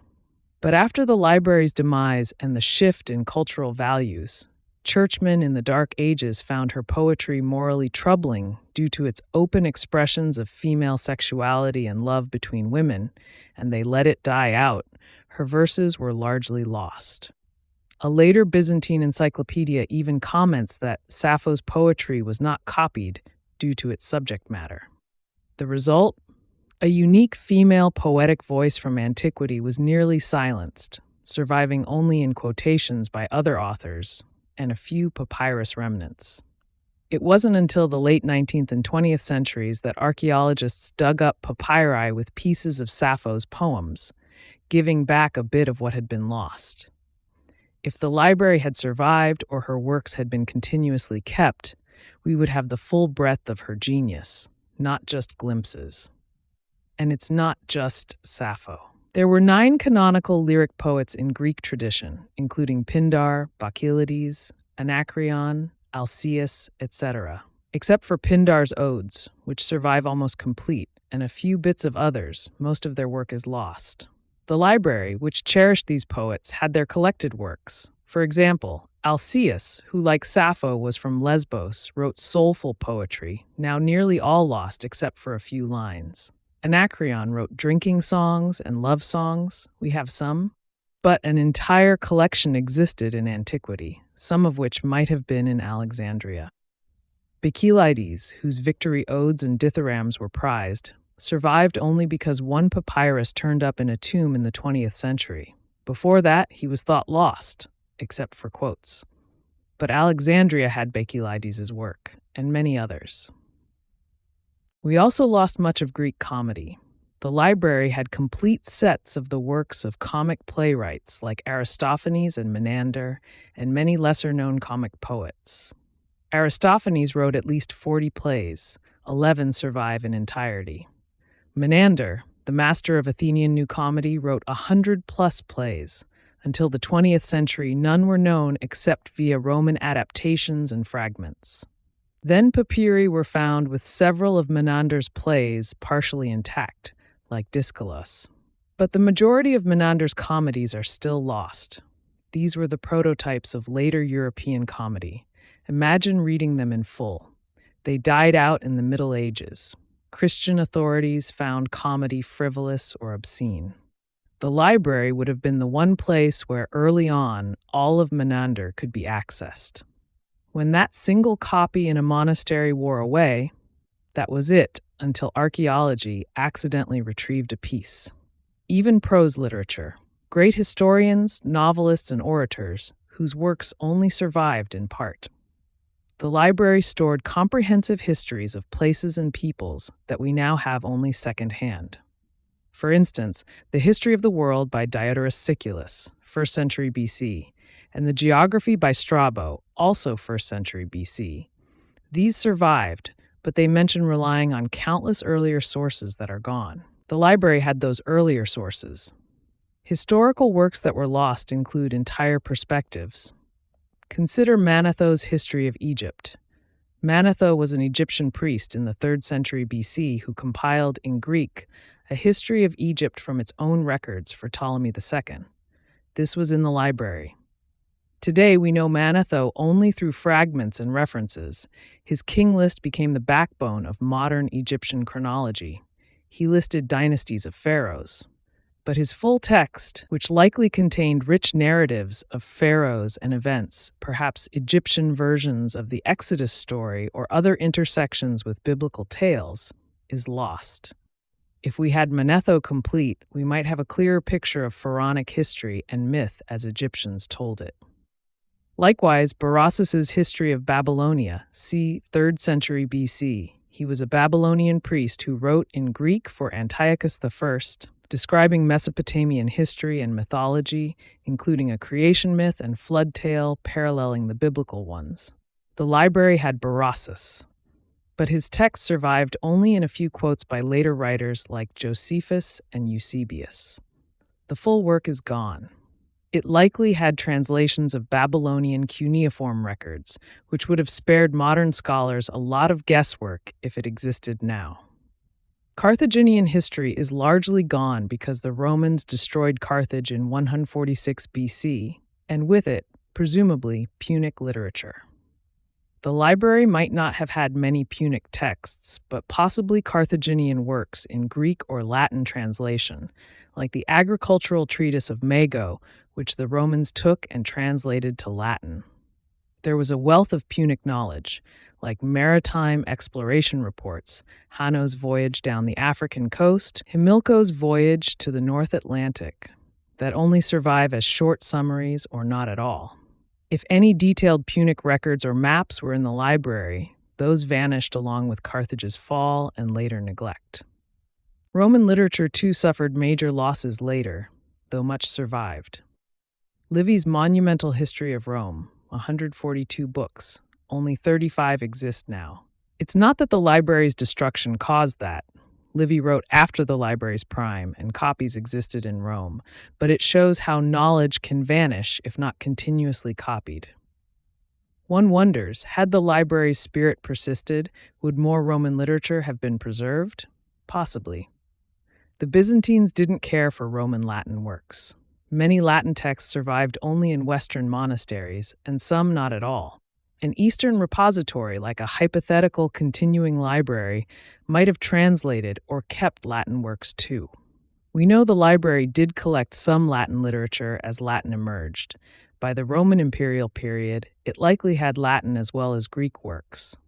Etruscan literature is a poignant example of nearly total loss. The Etruscans of Italy had their own literature and histories, but because their language fell out of use and Latin dominated, none of it was preserved except a few inscriptions. Emperor Claudius, 1st century AD, an intellectual, actually wrote a 20-volume history of the Etruscans, drawing on whatever Etruscan records he could find, and a dictionary of the Etruscan language. Those works of Claudius are lost. The irony? We lost even some works of an emperor scholar. If they had survived, we'd know so much more about Italy before Rome. The library would have eagerly had copies of Claudius's histories. He also wrote a history of Carthage in 8 books, also lost. But the library by then might have been in decline, or at least the will to preserve such texts was weak. With the turmoil of the later empire and prejudice against non-Christian works later, they vanished. What might have been inside? Speculation. Beyond the specific known works that were lost, consider what advanced ancient science might have been discovered in the library's heyday, but never picked up by later generations. We know Aristarchus posited heliocentrism, and Seleucus of Seleucia, 2nd century BC, even supposedly argued that heliocentrism was correct because of tides. Some ancient reports mention Seleucus supported Aristarchus, but his works are lost. Perhaps he wrote calculations or thought experiments, all gone. The library had those ideas on record, Yet later, the West acted as if heliocentrism was a shocking new idea in Copernicus's time. If Aristarchus's and Seleucus's works had survived and been available, maybe the Copernican revolution could have happened under the Romans, or at least the idea wouldn't have been so foreign and heretical to Renaissance churchmen. Think of the size of the universe. Eratosthenes measured Earth. Hipparchus even attempted to measure the distance to the moon. Did someone in antiquity try to gauge the distance to the sun? Aristarchus actually did attempt, though his method underestimated it, but he knew the sun was far away and huge. Imagine if some ancient had by luck come closer to the truth about the vast distances in space. Would that knowledge have stuck or been dismissed? There were also philosophical theories like atomism, Democritus and Epicurus, which basically posited what modern physics confirmed, that matter is made of atoms. The texts laying out those arguments were lost until Lucretius's poem reintroduced some of it. If Epicurus's 37-book on nature had survived in entirety, instead of being known only through fragments and Lucretius, perhaps the atomic theory would have had a continuous influence, possibly accelerating scientific thinking about the composition of matter. There were speculations about infinite worlds. Some pre-Socratics and later Epicureans believed in innumerable worlds across infinite space. These ideas, preserved in a fragile chain, largely died out in the Middle Ages, when the cosmos was thought to be a closed system. If, by some miracle, an unbroken line of knowledge from these speculations had endured, perhaps Giordano Bruno's 16th century idea of infinite worlds, for which he was burned at the stake, wouldn't have been so heretical. Lost civilizations and connections might have been recorded in texts we lost. For example, Egyptians and Babylonians recorded histories going back thousands of years. Manetho gave Egypt a history of 30 dynasties spanning more than 3,000 years. That opened a perspective of time far beyond the Bible's chronology, but his full details are lost. Babylonian records mentioned kingdoms and events we only rediscovered by digging up cuneiform tablets. Had Berossus or others been available, perhaps the ancient world's view of history would have been less biblical-centric in the late Roman and medieval period. There might have been records of ancient voyages beyond what we know. The library had works like Pythias's account of sailing to the north, where he described ice flows and the midnight sun, much of which sounded like fantasy to later readers, but was likely true. Pythias's original text didn't survive. We have bits via Strabo and Pliny, likely because later compilers didn't bother preserving it. It would have been amazing geographic knowledge lost until modern exploration reconfirmed it. There were possibly records, or at least rumors, of travel beyond the known world. Maybe Carthaginian voyages to the Canary Islands, or an account of circumnavigating Africa. Herodotus mentions Phoenicians did it in 600 BC under Pharaoh Necho. If a detailed log of that was archived, it disappeared. In the library, all such reports were kept side by side. Once it fell, much of that information was forgotten, and exploration had to start anew from less knowledge. Technological knowledge was lost that had to be painfully reinvented. Greek fire, a Byzantine invention in 7th century AD, is an example of a technology that was discovered, used, and then lost. Its formula remains somewhat mysterious. But imagine if earlier war machines or engineering tricks documented by Philo of Byzantium or Athenaeus Mechanicus, both wrote on mechanics and siege engines in the 1st century BC, had been widely known later. Maybe medieval fortification or machinery would have advanced faster. Megalithic construction techniques. The Egyptians and others had methods to lift heavy stones that we still puzzle over. They likely wrote them down, like how to build a pyramid. Maybe the library had some of those manuals or descriptions given to Greek visitors. When the library and similar knowledge centers declined, later people literally couldn't imagine how ancients moved such huge blocks, leading to myths of lost ancient super technology or alien help. In truth, it was human know-how, but the records of that know-how vanished. Think of medicine again. The ancients may not have had germ theory, but they had many herbal remedies, some effective. With the loss of many medical texts, numerous treatments were forgotten. We know ancient Egyptian doctors performed a kind of proto-surgery. The library likely had Egyptian medical papyri with instructions on wound care and even brain surgery. The Edwin Smith Papyrus describes treating skull fractures. Some of these exist now only because they were buried with mummies and found by archaeologists. But perhaps Greek translations were in the library that, once gone, meant those techniques disappeared. Similarly, Indian or Chinese knowledge, like inoculation against smallpox practiced in India, didn't reach the West until much later. Could the library have had a traveler's account mentioning it? Far-fetched, but not impossible given long trade routes. An Alexandrian Greek in 100 BC might have heard of Indian practices. How history might be different if the library, or at least its spirit of preserving and sharing knowledge, had survived intact into the later eras. Many rediscoveries might have come far earlier as continuous development. The Renaissance, often seen as a rebirth of classical knowledge, might not have been needed because there wouldn't have been a death of knowledge. The Renaissance could have happened in, say, the 8th or 9th century, or never needed to happen because the level of knowledge never fell so low in the first place.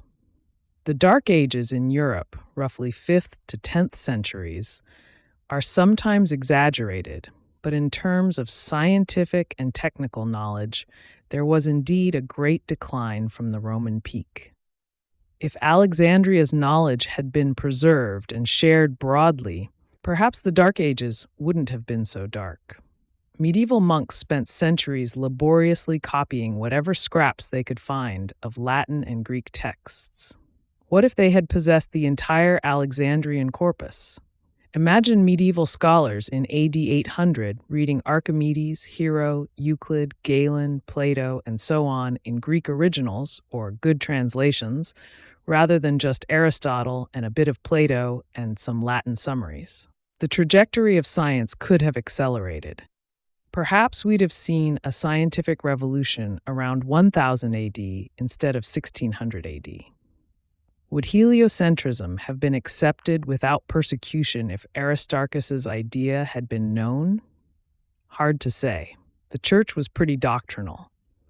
But if it had been common knowledge that ancient astronomers had strong evidence for heliocentrism, maybe the resistance would have been less violent. Or someone would have proposed it earlier than Copernicus. Would we have had an industrial revolution in antiquity? Possibly not fully. The social, economic factors weren't there. But one can imagine a scenario. The library encourages continuous innovation. The Greco-Roman world, especially the eastern part, gradually adopts labor-saving technology. Maybe slavery becomes less economically crucial, leading to a different economy where inventions spread. It's speculative, but not outlandish, that some form of mechanical industry could have started. For instance, Hero's stationary steam engine was a toy, but if someone got the idea to use it for grinding grain or pumping water, even gradually, that might have grown. Would medicine be centuries more advanced? Perhaps. Galen's ideas, see 2nd century AD, dominated medieval medicine, some right, some wrong. If the works of Herophilus, Erasistratus had survived, medieval medicine would have known about the nervous system and heart's pump function. Galen didn't fully accept those findings. They might have advanced anatomy sooner, leading to better surgery earlier. If ancient doctors' understanding of contagion and hygiene, patchy but present, had been available, maybe the Black Death in the 14th century might have been met with slightly more rational responses. Quarantine was actually used effectively in some places, so they did relearn some basics. Still, without germ theory, plagues would plague. Would we know more ancient languages? Absolutely. Much of what we know about ancient Near Eastern civilizations, Sumerians, Hittites, etc., came from deciphering lost languages in the 19th, 20th centuries. The library had translations or bilingual documents, like Ptolemy's decree on the Rosetta Stone, which was key to deciphering hieroglyphs. If those bilingual texts or dictionaries, like Akkadian to Greek lexicons possibly compiled by Berosus or others, had been preserved, we might have read cuneiform tablets centuries earlier. We might never have lost the ability to read hieroglyphs after late antiquity. As it happened, by about the 5th century AD, nobody could read Egyptian hieroglyphs anymore. They were forgotten until Champollion cracked them in 1822 via the Rosetta Stone. Imagine if the library's copy of Manetho or a Greek-Egyptian glossary had survived. Perhaps an Arab scholar in the 10th century or a Renaissance humanist in the 15th would have deciphered hieroglyphs earlier. Our timeline of understanding history could be very different. Religious history might have taken different turns too. If the library's treasure trove of religious and philosophical texts had survived and been accessible, the dominance of a single religious narrative might have been less absolute. For instance, the early Christian church opted to destroy or hide away Gnostic Gospels and other Christian apocrypha, alternative visions of Christianity. Some of those texts did survive in buried caches, e.g., the Nag Hammadi library found in Egypt in 1945, with works like the Gospel of Thomas, Gospel of Mary, etc. But what if the library, or some librarians, had kept copies of those and they had been studied through the centuries?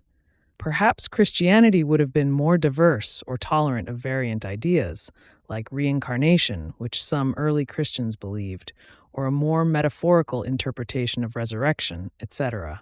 Instead, those ideas were branded heresy and nearly erased. If the library's pagan and mystical texts had survived, maybe there would have been continuity of pagan philosophical traditions, e.g., Neoplatonism or Stoicism, continuing robustly alongside Christianity. That could have led to more syncretism, blending of beliefs, or at least intellectual debate. In our timeline, by the early Middle Ages, pagan schools were shut. Justinian closed the Athens school in 529 AD, a symbolic end of ancient philosophy. What if instead pagan philosophy texts were still widely available? Perhaps some regions or circles would have kept those philosophies alive openly, resulting in a different religious landscape. Maybe a bit like how Islamic civilization often tolerated philosophical inquiry via translations during its golden age. On the other hand, if the library had survived into the Christian era, it's possible many texts would have still eventually been lost by deliberate Christian choice. We know that in the 4th and 5th centuries, Christian authorities intentionally destroyed many pagan books, magic books, astrological texts, objectionable literature. Even in our timeline, some classical works that survived did so precariously, one copy hidden in a monastery. So a functioning library under Christian rule might have been forced to purge itself, unless the library leadership converted and curated a Christian-approved selection, which defeats its original universal spirit. It's a poignant hypothetical. Could the Dark Ages have been avoided or shortened if the library's knowledge had been more widely disseminated? Possibly. The Dark Ages, a problematic term, but let's use it loosely, were dark partly because so much knowledge had to be rebuilt. Medieval scholars like Thomas Aquinas in the 13th century were overjoyed to get Aristotle's works via Arabic translations, calling him the philosopher. They were essentially recovering scraps of what Alexandria had centrally. If that pipeline had not broken, if learning had continued, one imagines a far more continuous progress of philosophy and science. Another ripple. Monotheism's dominance might have been less monolithic if alternate spiritual texts remained at hand. The library contained the mythologies of multiple religions. If medieval scholars had had side by side the Norse myths, the Greek myths, the Egyptian Book of the Dead, the Hindu Vedas, etc., they might have developed a more comparative view of religion, earlier fostering the idea that religions are cultural rather than one absolutely true and others false. But all those were unavailable, so the medieval Christian or later Muslim mindset was often that they alone had truth and other gods were devils or nonsense. The copying problem. One reason a lot was lost is because ancient works often existed in only a handful of copies. The library might have had the only complete copy of some texts. When it was destroyed, or when that text wasn't recopied elsewhere, that knowledge vanished. Many works only survived if they were copied and recopied through generations of scribes, monks, or Islamic scholars who deemed them worth preserving. Their criteria meant many pagan, secular, or scientific texts were not preserved. For example, almost all Greek tragedy beyond the big three and almost all lyric poetry beyond a few authors simply weren't copied by Christian monks. Why would a monk labor to copy erotic poems of Sappho or bawdy comedies of Aristophanes? They didn't. So those works perished from neglect even without a violent destruction. Cultural abandonment is as lethal as fire. The library's fall was the first big break in the chain of continuous copying. It meant that after a point, only partial collections elsewhere remained. Pergamum's library was moved to Alexandria, and then presumably largely burned or lost as described. The libraries of Rome and Athens decayed in the turmoil of the later empire. By the time Byzantium and the Islamic world took up preservation, they had to gather what they could find scattered in half-ruined collections. Many texts were already gone by then. They simply couldn't find a copy to translate or copy. Loss compounding loss. When Constantinople was sacked by the Fourth Crusade in 1204, the Crusaders burned and looted many Greek manuscripts, another big loss. When Baghdad was sacked by the Mongols in 1258, untold Arabic books, including translations of lost Greek works and original contributions, were destroyed. The legend goes the Tigris ran black with ink and red with blood. When the Spanish conquered the last Muslim state in Spain in 1492, they destroyed libraries of Islamic learning, including works of antiquity in Arabic. Over and over, knowledge that had survived one calamity fell victim to another. One can trace a sad domino effect starting from Alexandria. Knowledge not preserved there had slimmer chances later. Those few works that survived often did so because of luck. A single manuscript that escaped destruction, tucked away in some remote monastery library, discovered by chance. For instance, most of Lucretius's On the Nature of Things, a key source on Epicurean atomism, survived in one worm-eaten manuscript found in a German monastery in 1417. If that copy had been lost, we'd know even less about Epicurus's philosophy. The library's destruction thus started a chain reaction. With that central repository gone, no single institution had the critical mass of knowledge. What survived was saved in piecemeal fashion across various places, without the benefit of cross-reference and collation that the library provided. Knowledge became fragmentary. Errors crept in from copying and couldn't be corrected by checking the master copy in Alexandria, because it was gone. Whole fields of study shrank. For example, the discipline of textual criticism, which Callimachus, Aristarchus, etc., had pioneered to correct texts, largely disappeared in the Middle Ages. Scholars often had just one version of a text, with no idea it could be corrupt or altered. The Pinakes catalog itself, which listed all works, was lost. So later people didn't even know what had once existed to look for. Thus, the destruction of the Library of Alexandria did not merely burn books. It broke the backbone of ancient knowledge's continuity. We've identified many known losses and touched on the possible might-have-beens. It's a somber inventory that truly underlines why the library's end is mourned. Yet, not everything was lost. In the final part of our narration, we will turn to the legacy, what survived, sometimes against the odds, and how the spirit of the library lived on in various ways. We will see that even though Alexandria's great library fell, it planted seeds of learning that would germinate much later. And we'll reflect on what the library means to us today and the lessons its story carries. From the ashes of the library's destruction, some embers of knowledge continued to glow, carried by scholars and institutions far removed from Alexandria and eventually rekindled in new forms. The legacy of the library is not solely one of loss, it's also one of survival, transmission, and inspiration for the future. What survived?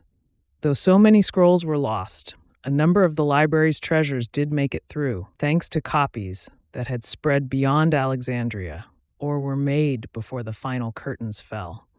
Over the centuries, dedicated individuals in different lands preserved key works, sometimes without even knowing they were saving pieces of Alexandria's collection. Take Euclid's Elements, for example, the foundational geometry text. It survived the ages essentially intact. Why? Because it was continuously used and deemed indispensable. The Elements was copied not only in Greek, but translated into Latin, then Syriac, then Arabic. Every student of mathematics in the medieval Islamic world or later in Europe studied Euclid. That book, likely copied innumerable times from an original in Alexandria, never fell out of use. So one pillar of Alexandrian science remains standing to help buttress modern mathematics.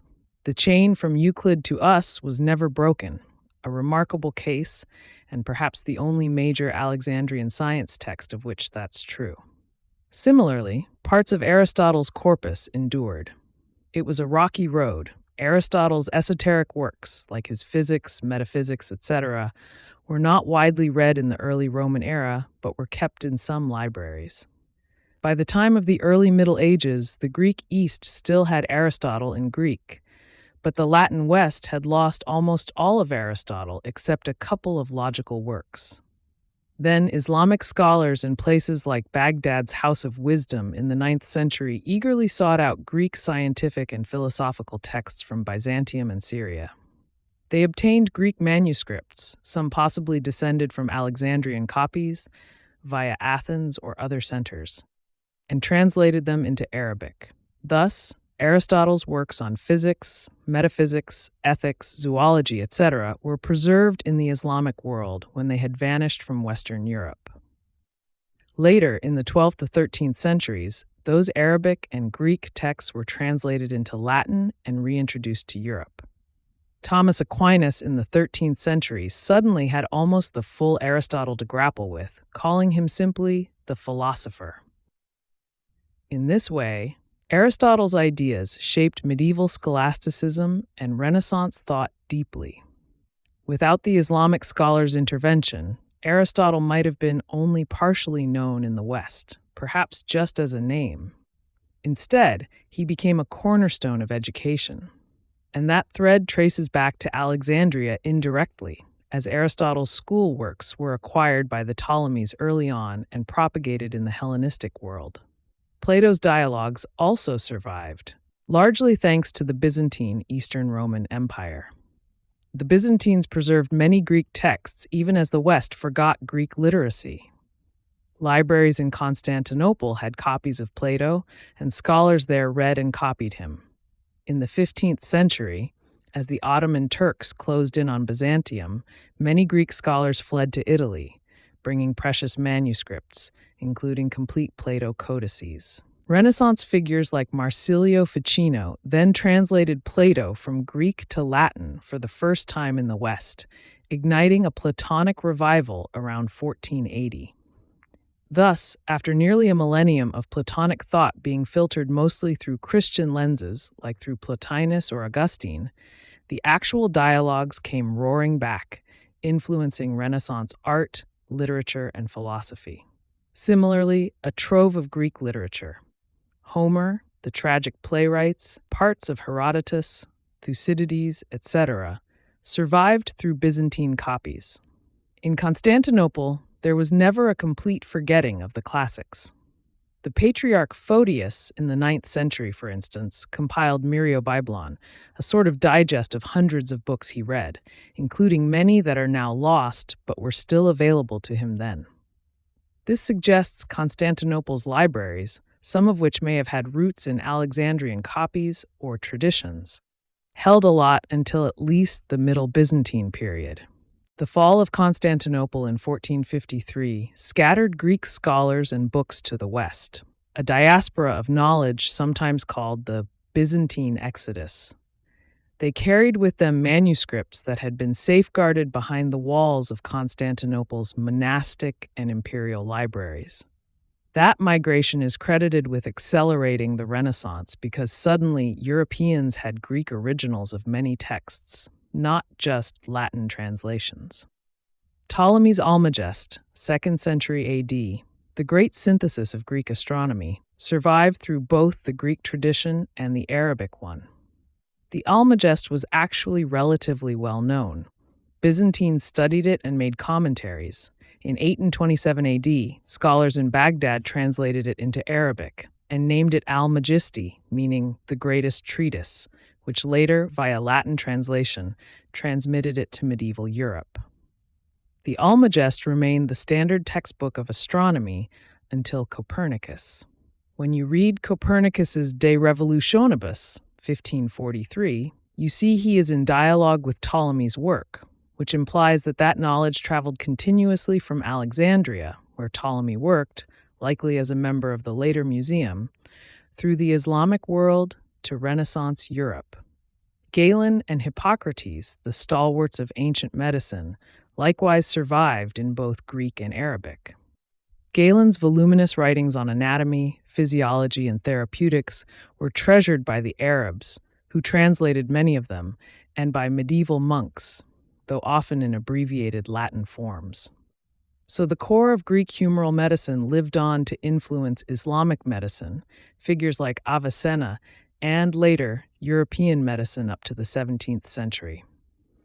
That was a double-edged sword, as not all Galen's ideas were correct.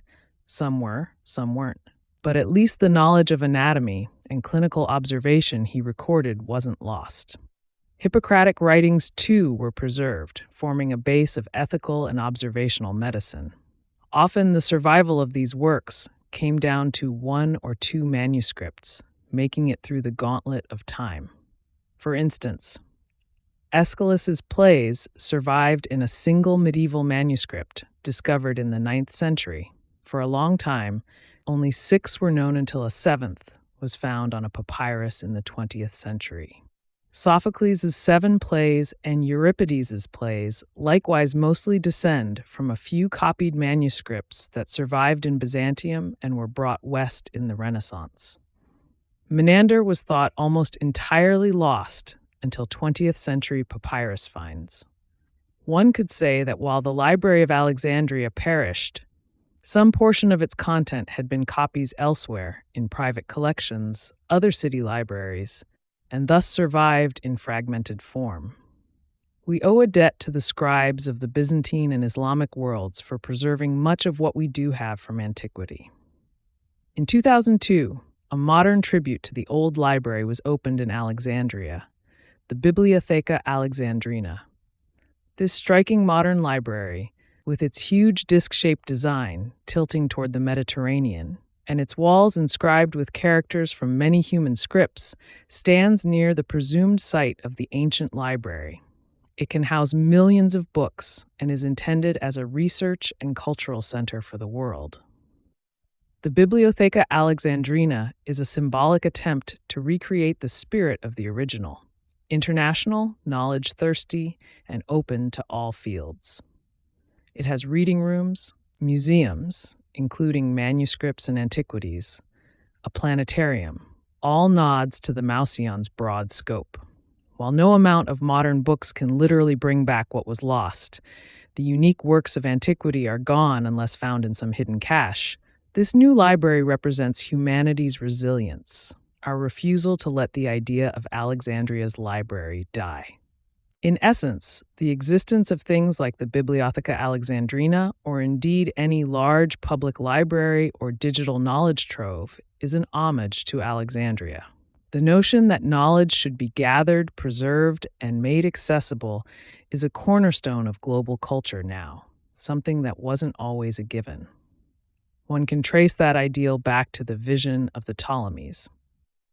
What the library represents. The Library of Alexandria has come to represent many things in our collective psyche.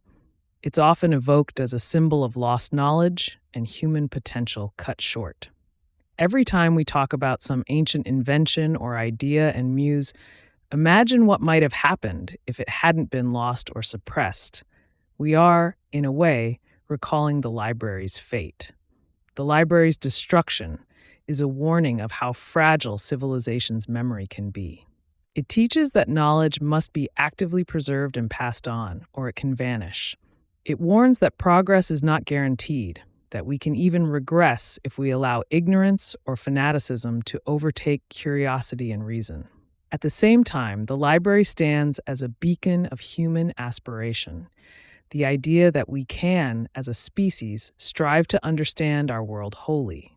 It embodies a very optimistic project. The belief that by collecting and sharing knowledge across cultures and disciplines, we can cure the soul and better humanity. In ages when information was localized and parochial, the library was cosmopolitan and syncretic. In an era when conquerors often destroyed the writings of the conquered, the library sought to preserve even the lore of those whom the Greeks might normally dismiss as barbarians. Thus, it's also a symbol of cultural unity, at least in ideal. Greek, Egyptian, Babylonian, Hebrew, Indian knowledge coexisted on those shelves. That sends a powerful message for us today. Wisdom doesn't belong to one nation or creed. It is the heritage of all humanity, and it flourishes best when shared freely and examined without prejudice. The library has been eulogized by writers and thinkers throughout the modern era. Carl Sagan, in his series Cosmos, famously lamented the burning of Alexandria, saying that had the science of the library not been extinguished, we might have advanced far enough to avoid the Dark Ages and even to travel to the stars by now. That's speculative, but his mournful reflections made many viewers appreciate the scale of what was lost. In Sagan's narrative, the library became a cautionary tale of how dogmatism can halt progress and how the inquiry of the universe is an endeavor that must be protected. Jorge Luis Borges, the Argentine writer, was enchanted by the concept of infinite libraries. His short story, The Library of Babel, imagines an endless library containing every possible book, most of them pure gibberish with a few meaningful ones scattered, a metaphor for the universe of information. Borges once remarked that heaven would be a kind of library. Coming from a world that remembers Alexandria, that's fitting. The very term Library of Alexandria often serves as a kind of shorthand in discussion for an ultimate trove of knowledge, or for a tragic loss thereof. For example, when people worry about the loss of data on the internet due to link rot or bit decay, they sometimes say, "We don't want a modern Library of Alexandria situation." When digital archivists back up the internet, they sometimes liken themselves to the keepers of Alexandria. The Internet Archive's Wayback Machine is like a modern attempt to save everything, an ethos very Alexandrian. Modern parallels. Reflecting on Alexandria naturally leads us to consider how we handle knowledge today. We live in an era of unprecedented information abundance. Ironically, this can make us complacent, assuming nothing can ever be lost again, or conversely overwhelmed and not discerning the value of knowledge. Are we protecting knowledge better now? In some ways, yes. With printing and now digital storage, making copies is easier than ever. The burning of one library, while tragic, is not an unrecoverable catastrophe if its books exist in many other libraries or on servers worldwide. For example, the burning of the Library of Leuven in 1914, with its medieval manuscripts, was terrible, but many of those texts had been printed or copied elsewhere, so the intellectual content wasn't wholly lost, though unique artifacts were. Similarly, if one server farm holding Wikipedia's data is destroyed, there are backups elsewhere. But new vulnerabilities exist. Digital information can potentially be wiped much faster and more thoroughly than physical books if we're not careful. Data could be corrupted or hacked. Formats become obsolete. Imagine having data on a floppy disk but no drives to read it. Without conscious effort, the digital dark age is a real prospect. Ironically, future historians might find a dearth of readable records from our time if technology changes and our digital records aren't migrated. We also face intentional control of information in new forms. Instead of a firebrand monk burning scrolls, we might have authoritarian regimes blocking websites, or corporations taking down content that conflicts with their interests, or algorithmic suppression of certain knowledge. It's not burning, but it can effectively remove information from public view. Moreover, the sheer volume of data today is both a blessing and a curse. It's like we've rebuilt the Library of Alexandria in the form of the internet, but without its cataloging and curation. The result is everything is there, but not everyone can find the wisdom amidst the noise. One could argue that's why we still need librarians and educators, modern successors of Callimachus, to help us find and interpret knowledge. The pattern of history repeating, as in attempts to destroy knowledge, is something we must guard against. We still witness instances of book burnings, albeit smaller scale. Occasionally, extremist groups or sects have burned books they disapprove of, even in recent times. We see systematic censorship in some countries, akin in spirit to Theophilus shutting down temples and libraries. The technology changes. The impulse remains. Why is knowledge always threatened?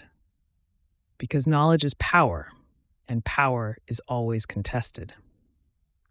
Authoritarian regimes fear educated, critical thinking populations because they are harder to control.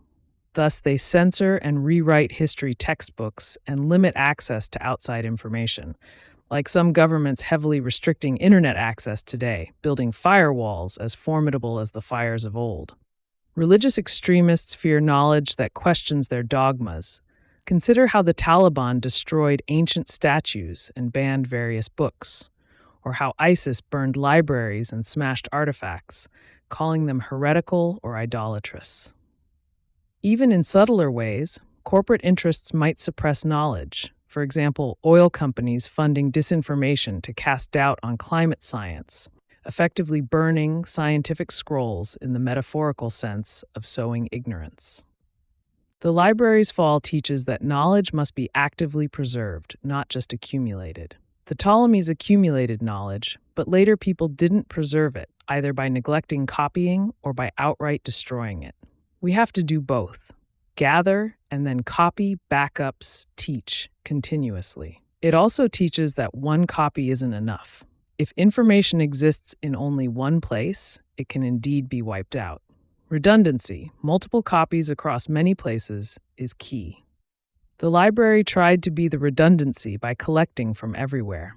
But in becoming a central repository, it also became a single point of failure when times turned. In modern strategies, we distribute.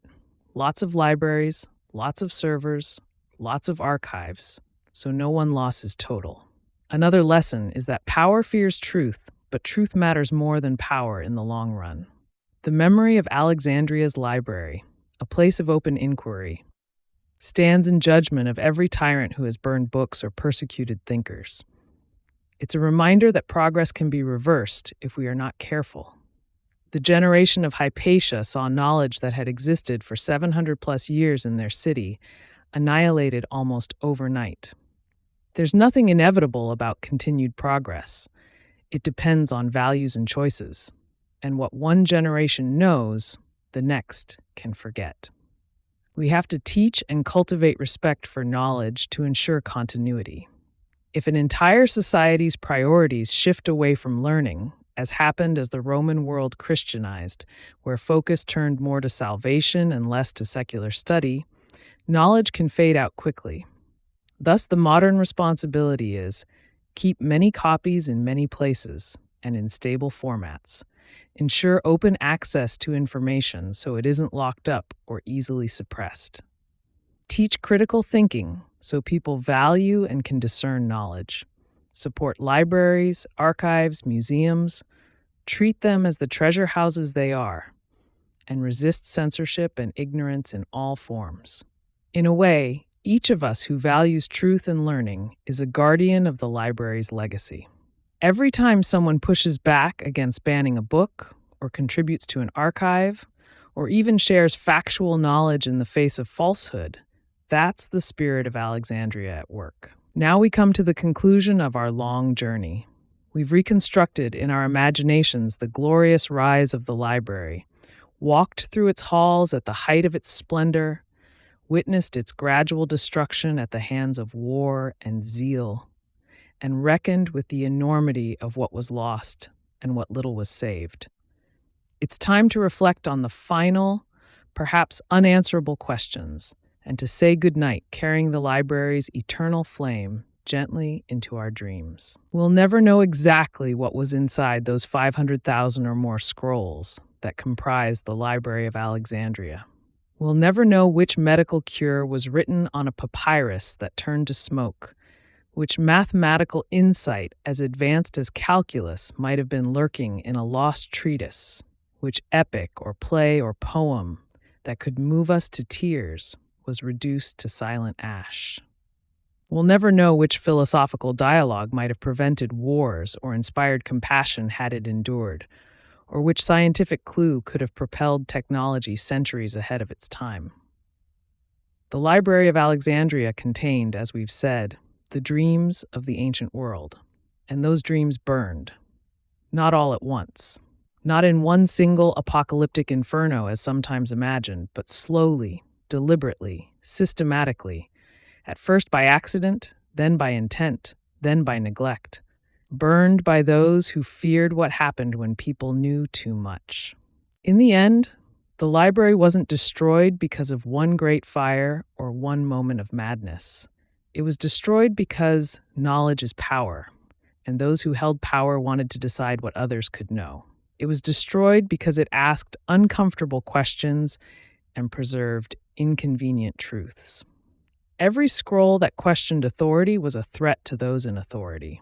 Every text that offered alternative gods or cosmologies was heresy to those who preached one truth. Every map that showed new lands or different perspectives was dangerous to those who controlled through isolation and ignorance. Every scientific truth that contradicted a cherished dogma was blasphemy to those who built their power on that dogma. The Library of Alexandria was destroyed fundamentally because it represented the collected, persistent question: what if we're wrong? What if there's more? What if truth is bigger than what we've been told? And throughout history, those have always been the most dangerous questions of all to those who benefit from small, closed answers. And yet, knowledge never dies completely. Truth has a way of resurfacing in new places and forms. Somewhere in the ruins of ancient Alexandria, beneath layers of dust and soil, maybe tiny fragments of scrolls still lie waiting, perhaps charred bits sealed in a jar or scraps thrown in an old well. Occasionally, archaeologists do find pieces of papyrus in Egyptian digs. Who's to say we won't stumble on, say, part of Aristotle's lost dialogue or one of those missing tragedies intact in the desert? It's a long shot, but not impossible.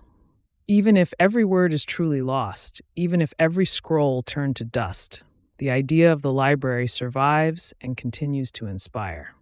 The dream of collecting all knowledge, the hope that wisdom can be preserved against time and catastrophe, the belief that truth matters more than power. That dream did not die in Alexandria. It lives in every library, every university, every archive, every place where we gather and guard and share knowledge. The Library of Alexandria fell, but its light never went out.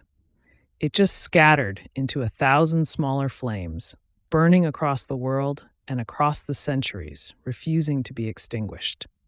So, as you drift off tonight, imagine walking through those ancient halls one last time.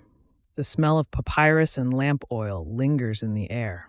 The lamplight casts long shadows between the columns.